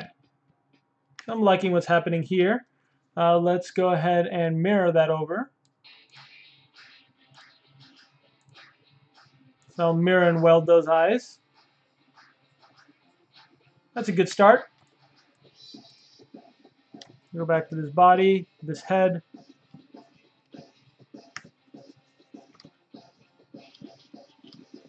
And let's try to make this character just more appealing. See how we can do that. Maybe if we make him rounder. Yeah, that helps. Kind of rounding out that rounding out that chin made him a lot more appealing. Let's puff out those cheeks a bit. Not too much. I always kind of sculpt and then undo, sculpt and then undo, try to figure out what I'm doing. Let's also adjust these frills. Let's see, what if we only do them off to the sides a bit rather than all the way around? Kind of like two different pig's ears mushrooms. Nah, I don't like that.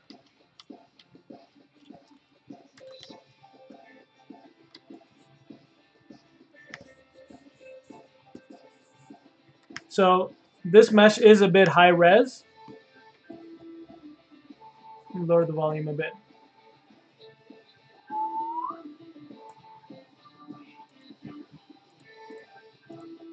Where is my, here we go.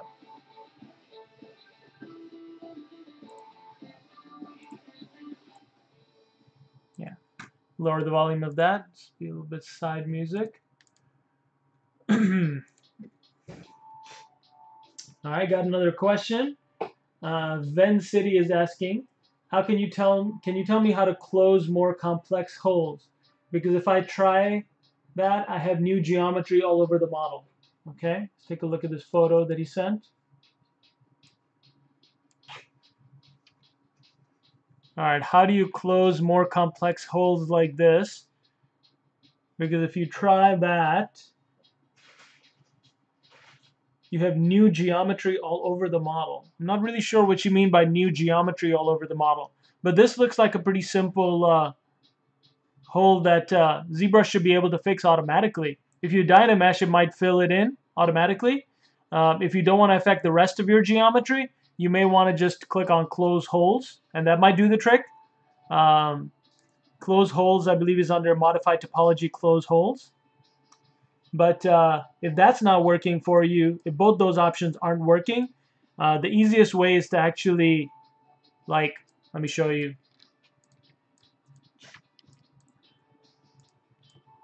Say I've got a hole in this character's frill.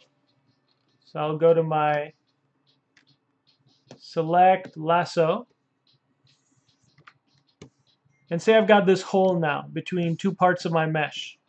And I want to fill this and I want to close it. But for some reason, the close holes isn't working. Let me just try and show you.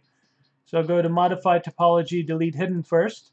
So it'll hide that and delete it. So now if I try Close Holes, it should just kind of fill that in. You can see if I turn on Polyframe. Close Holes does pretty good at closing holes without affecting the rest of your geometry. If you do Dynamesh, it will probably affect the rest of your geometry.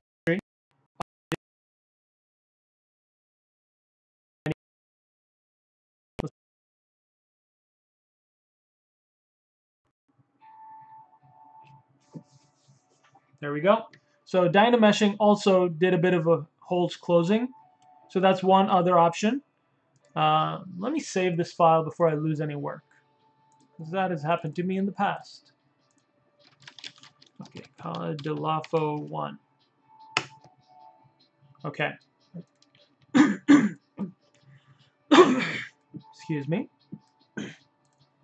All right, so if you go in your tool menu down to display properties double, then you can kind of see what's going on the inside of your mesh, and that helps just visualize what's going on. If you can't, for some reason, close your holes with close holes or Dynamesh, one thing you can do is just select your mask lasso, select part of your mesh. Say if I want to select this part, I will invert that selection by just control clicking off to the side, and I'll use my move transpose tool to simply go in and move that edge where I want to create a sort of, filler. And I don't care if it's like hanging out extra a little bit. The goal is to kind of fully close the hole. And again, I don't really care if it's stretching either. I'm just kind of demonstrating to close the hole. And once I do that, then I can Dynamesh, and then Dynamesh will know exactly which part of my mesh needs to be filled. So that gives you just a bit more added control.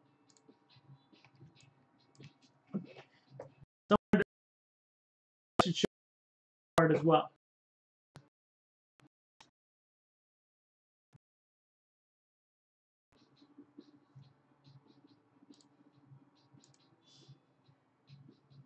I see. Yeah, Ven City just sent this image as to what happens when he closes holes. So I'm sure you guys have run into this before. I actually should talk to Paul at ZBrush about this because there should be an easier way for Dynamesh to solve this. But when you've got a hole, say you want to fill only from this point to this point, this ledge, all the way across, ZBrush thinks that this whole bottom needs to be filled. So it'll fill the entire from inside to outside. So it doesn't just fill in the ledge. So I think there may be a way in ZModeler to do this, like if you bridge, and if I do bring this up with Paul, he'll probably tell me 20 different ways that I can already do this, but I can't think of one off the top of my head, aside from the one that I'm showing you right now, which is to basically select the one, mask off and select the one ledge, drag it over, and then, Dynamesh to fill it in. And that'll fill in your hole right there. Then you can smooth it out as you want, and you can select all of this extra junk that's created. You can kind of delete that. If it does create a further hole, now Dynamesh should know which part to fix. So you can basically go to Geometry, Geometry, Modify Topology, Delete Hidden, and then Dynamesh again. And now it should fill that in.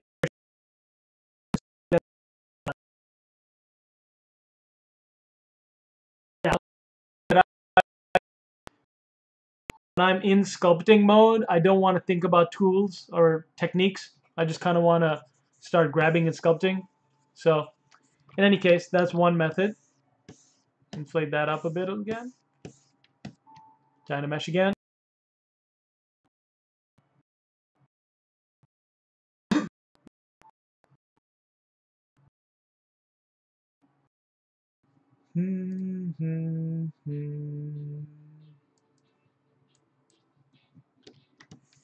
All right. So smooth that out. So hopefully that helped. The other thing that someone had asked to see earlier, actually I think multiple people wanted to see how I slice or key a character. So this is actually a pretty decent example. Say I wanted to pop this head off right here at the neck, and I wanted it to be its own piece. What I would do for that is to key the character. Now you can do this in two parts. You can first select your mesh that you want as its own piece. Something like that. Maybe clean it a bit. So there you go. That's a pretty clean line. Some weird jankiness happening in here, so I should probably fix that first. Wherever you do want your seam to be, you want that area to be relatively cleaned out. You don't want any weird stuff happening. Depends. Sometimes you want to have an inset key. So inset key meaning that that's hidden a lot better. So maybe you do want some jankiness, but for now I don't. So I'm just going to select like this. All right. So there I've got my mask. So if I want to do this as a two-part process, I can take that mask. Let me duplicate this just to have a backup. I can go to my geometry and I can go to my polygroups and I can say group masked. And what that'll do is it'll make its own group for that mask. And then I can just go to group split, which is under subtools, I believe. Subtools group split. So now that made, two separate pieces. And since I know that was a pretty straight edge, if I go to Geometry Dynamesh now,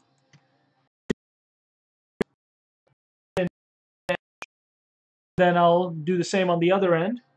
So there we go. There's the one edge. Smooth out the edges a bit.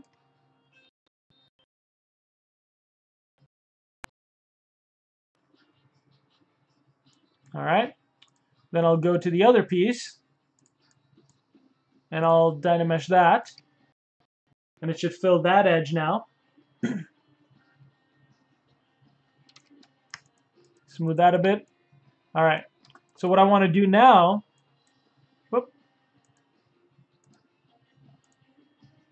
it's fine. Let's turn that on.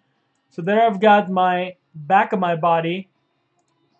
I've got my body and I've got my headpiece, but they aren't keyed together yet. In order to key them together, I'd want this one piece to be going into the other piece. So the way I do that is scroll on over to my custom brush that I've made, this Insert Mesh Keys brush, and pick my tapered square. And you can create a tapered square pretty easily. It's literally just a tapered square. I'm going to draw that in because it's an insert mesh brush. Scale it down a bit. Move it in a bit so that it's, fully intersecting. And then I'm going to split it. So I'll do split unmasked points. Auto groups, group split. Because I had two separate pieces inside this insert mesh brush. I've got the outer piece and the inner piece. So the inner piece, which is this small pink one, will get merged onto my head, my neck piece that I had. All right, so that'll be one piece, and I can go ahead and Dynamesh that together.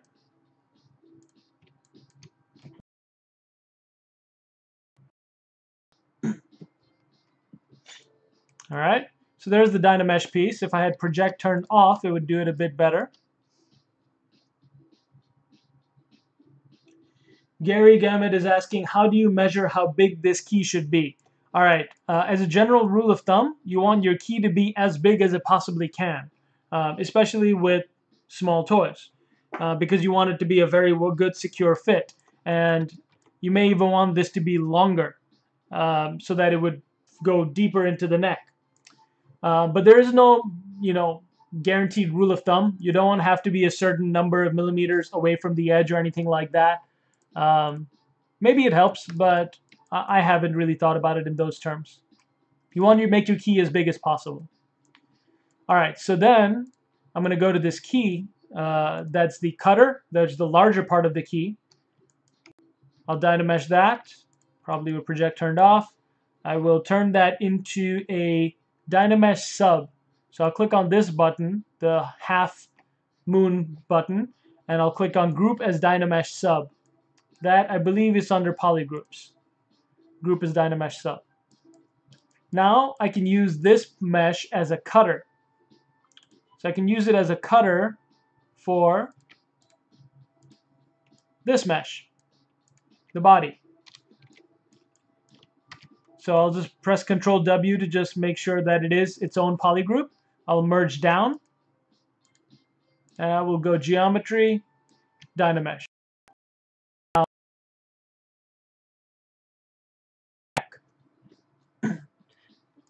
So there we go. So that did that.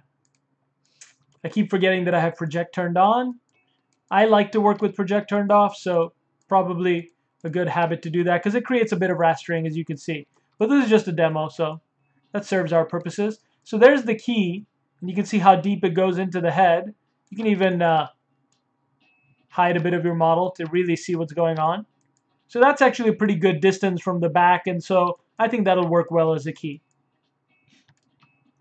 Let's turn on the head again, or the neck part. So that's one kind of long method, but gives you more control method for sure of making a key. So there's the neck keying into the head. Now, if I wanted to do this faster, if I'm running ZBrush 2018, there's a new way, which is kind of booleans. So I'll go back to my insert mesh articulation brush, and this is one that I've created, which has all sorts of things. It's got articulated keys, it's got hinge joints, ball joints, snap-in pins. But what I'm going to do is go to my custom tapered square for cutting. I can use this mesh kind of as a place to draw. I'll draw that out. I will split that off, split unmasked points. Go back to this mesh. And what I want to do is kind of move it in place. So now that it's its own mesh, move it in place, maybe scale it up. So the mesh is very clearly, separated, separating the front and the back. I'll move it in place, making sure that it's, well buried into my mesh from all sides. Looks like it's poking out a little bit this way. Oh yeah, that's because I'm doing it the wrong direction. I want it to be facing the other direction, the key. So I'm just going to rotate it the other way. Blar. Okay, there we go. Then let's move that back up into place.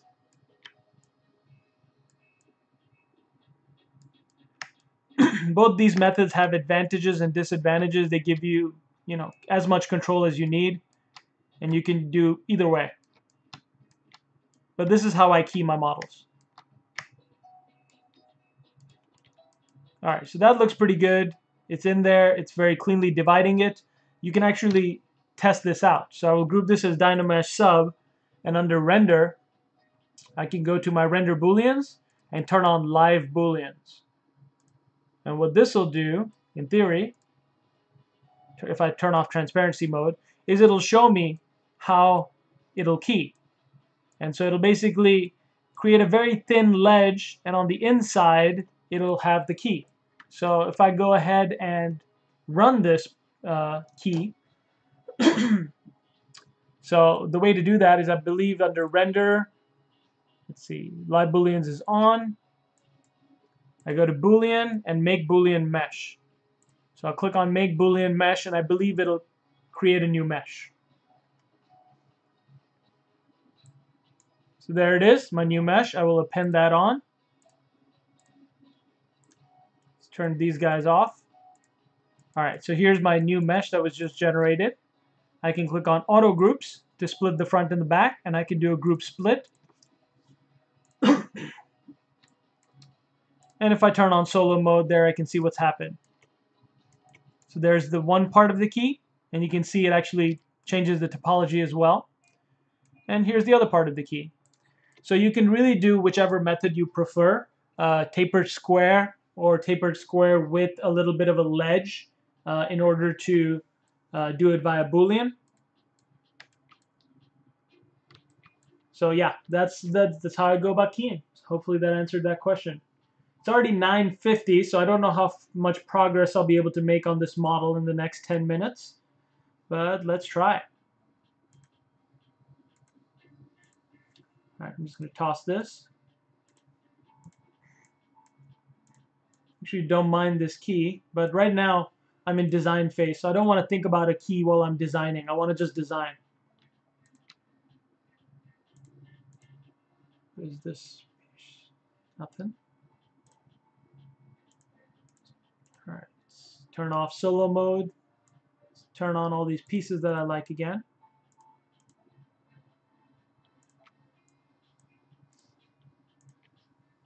All right, cool.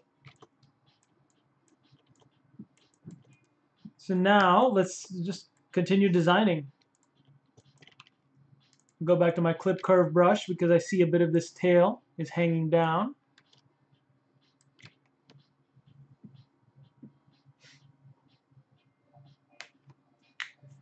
Gary Game says transpose is so trollish. Yes, absolutely.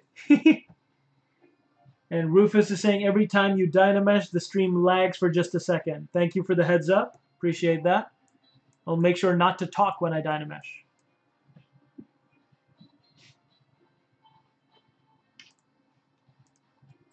All right.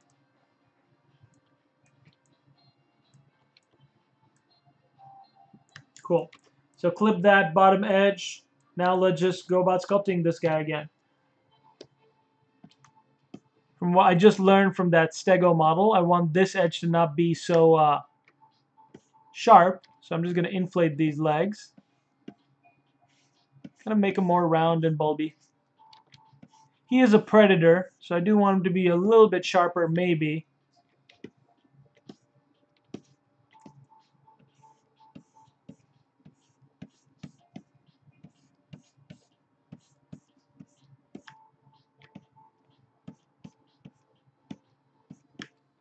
Inflate those. Little sausage fingers, and then clip curve again.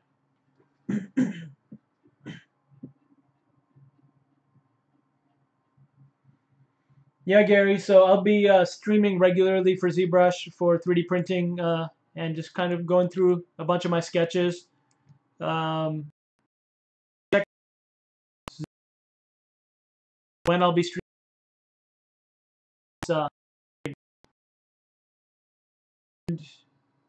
Dynameshing. Just Dynamesh, so that probably lagged for you guys a little bit. For those of you that are interested in learning more about 3D printing from me, I teach a course on Mold 3D Academy, 8 weeks of lessons on ZBrush and how to sculpt, slice, key, print prep for 3D printing. So that's available on Mold 3D Academy. You can check that out as well as some of the work of my students. Back at this. Now that that's clipped, I'm going to smooth out the edges.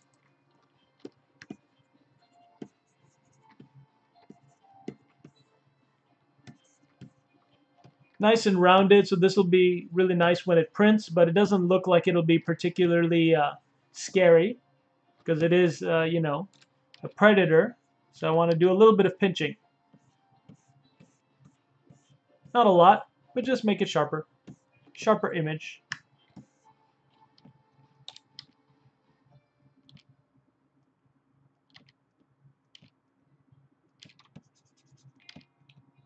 Just trying to fix the shape of this a little bit.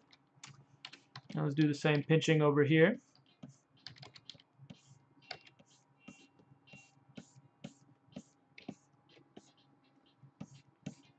Ideally, I'd probably be doing just the one leg and then mirroring over.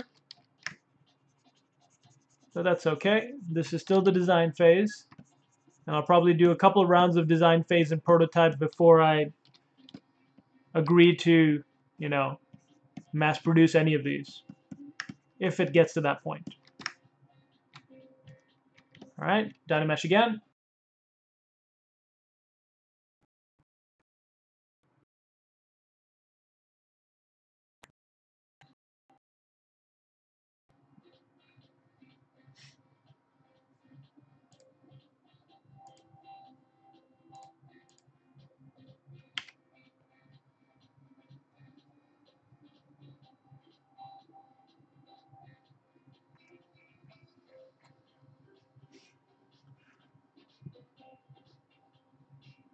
All right, just checking through the questions. We have 5 minutes left on this. Looks like I've answered most of those. Peter Morshed had asked earlier what takes more time. Or let's see, what taking more time when printing. So I think what he was asking what takes longer to clean up, FDM or resin, SLA. And I answered that already, resin. SLA takes a lot longer to clean up.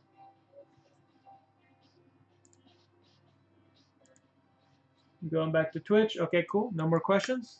Keep rolling. You see the pinch does a little bit of pulls everything up. So I'll just make it a bit shorter.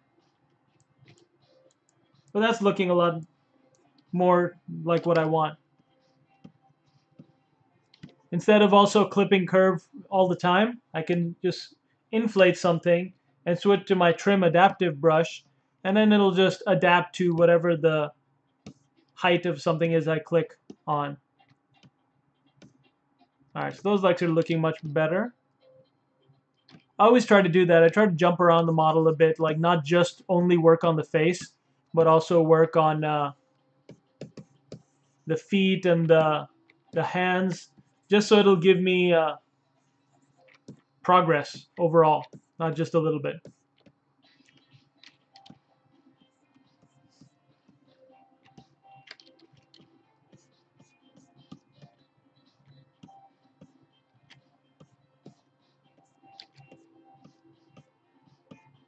Inflating the top of the foot as well. You can see these feet are pretty gigantic, but that makes sense because I want this model to be able to balance really well on its own. So that is a very conscious decision once it's printed. If you look at the bottom, this foot looks like it is getting a bit too long, so I might rein that in.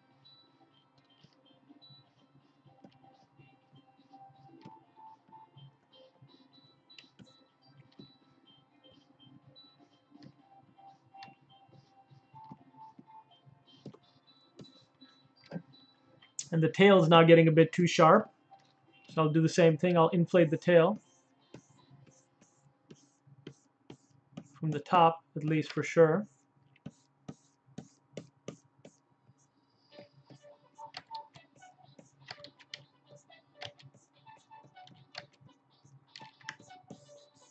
Smoothing that out as I go. Just try to make these curves smooth because otherwise it'll just look too lumpy and bumpy. And if at any point you cannot smooth because your resolution is too high, you can go under your light box, under your smooth, and we'll go to smooth stronger. And that basically will replace the current smooth in your standard brush or whatever brush you're using with a stronger smooth brush, which is really useful. And then I'll clip the bottom again. Okay.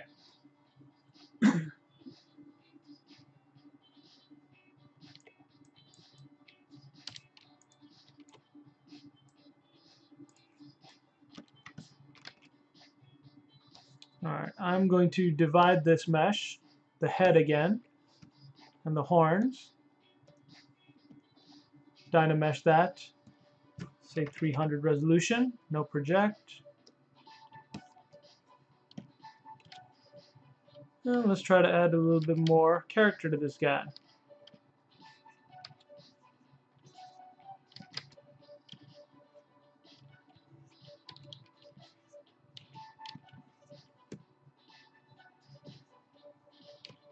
Just adding a bit more nostrils.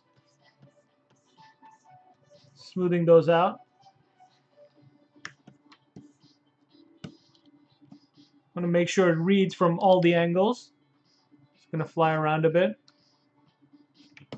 Dynamesh frequently. You can see smooth stronger is very strong, so you may want to switch back to your regular smooth brush when you're sculpting around your model.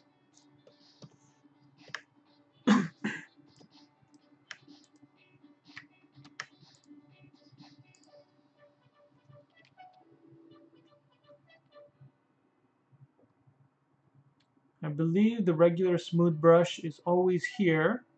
There we go. Smooth. I can smooth that out a little bit.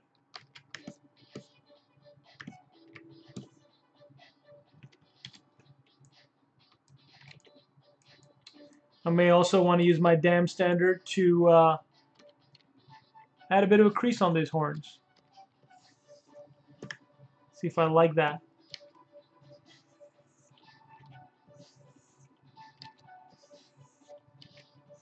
adding a bit of a ridge.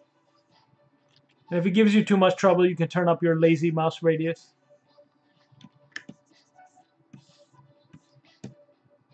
That's pretty good. Adds like a very, adding that ridge makes it feel more like an eyebrow. Just pinching it over here now.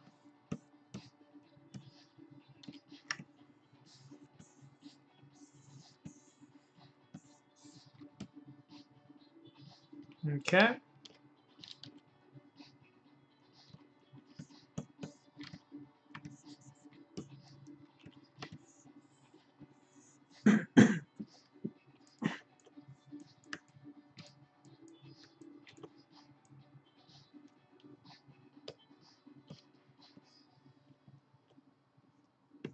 I'm going to dig in with that damn standard brush again to reinforce those teeth, or the separation of the top of the mouth and the bottom.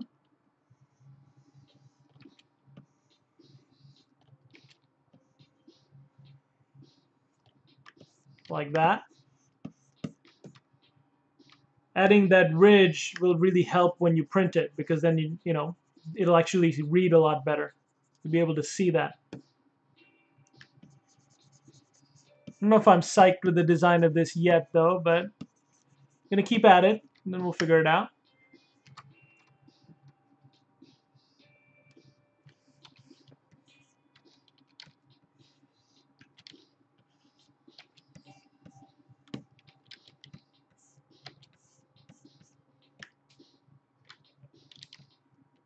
Looks like a very friendly Dilophosaurus at this moment.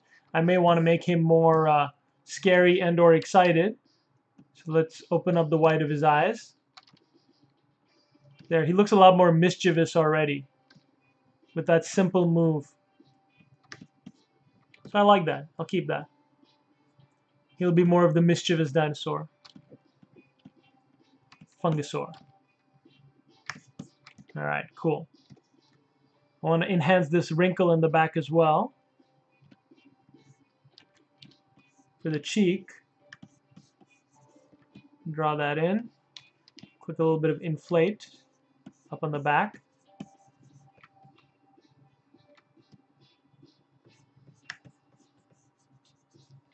Cool.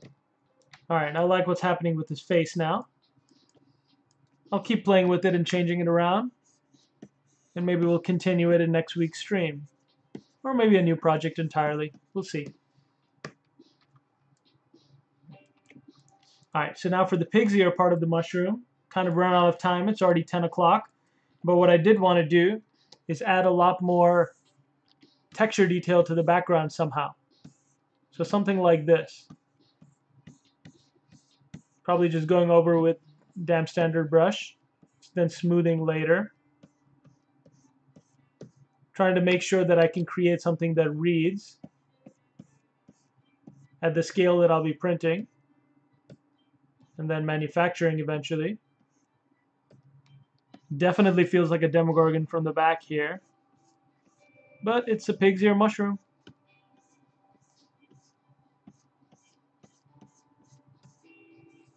Now there's different ways you can go about adding this kind of texture detail. You can even use masks, but I just like the control that I get from doing it manually.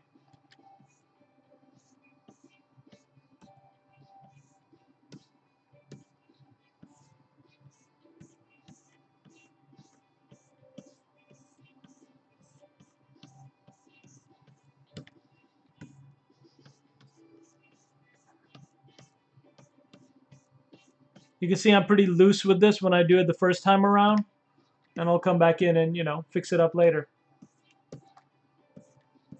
Design phase should be fast. It should be design.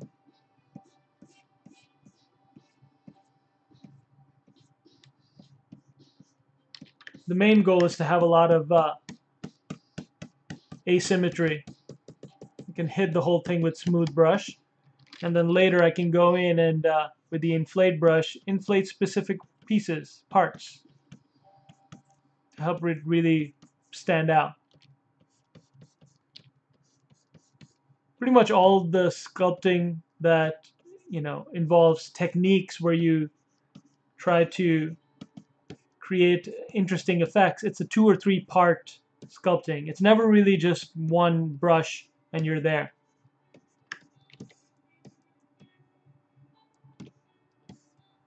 Get to zoom out and take a look at what's happening.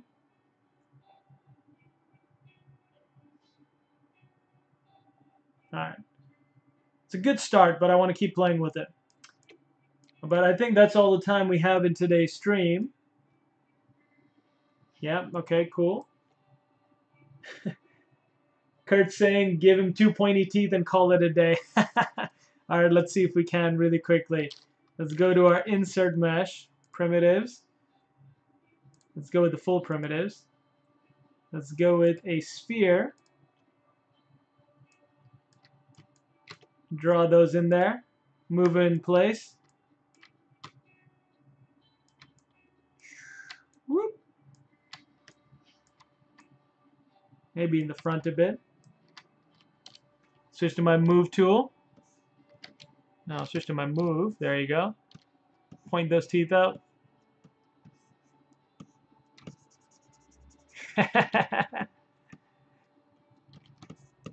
He looks even more mischievous now. That actually may not be a bad idea in terms of character, Kurt. I may keep those. We will see. It does make him look more predatory, which is a good thing. It helps.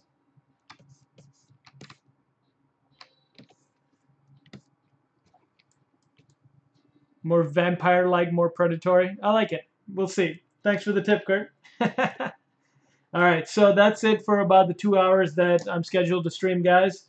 Thank you so much for coming and watching my stream. Tune in next time, where I'll maybe next Monday, and check the schedule to see when I'll be streaming. And I will, let's see, where is the schedule?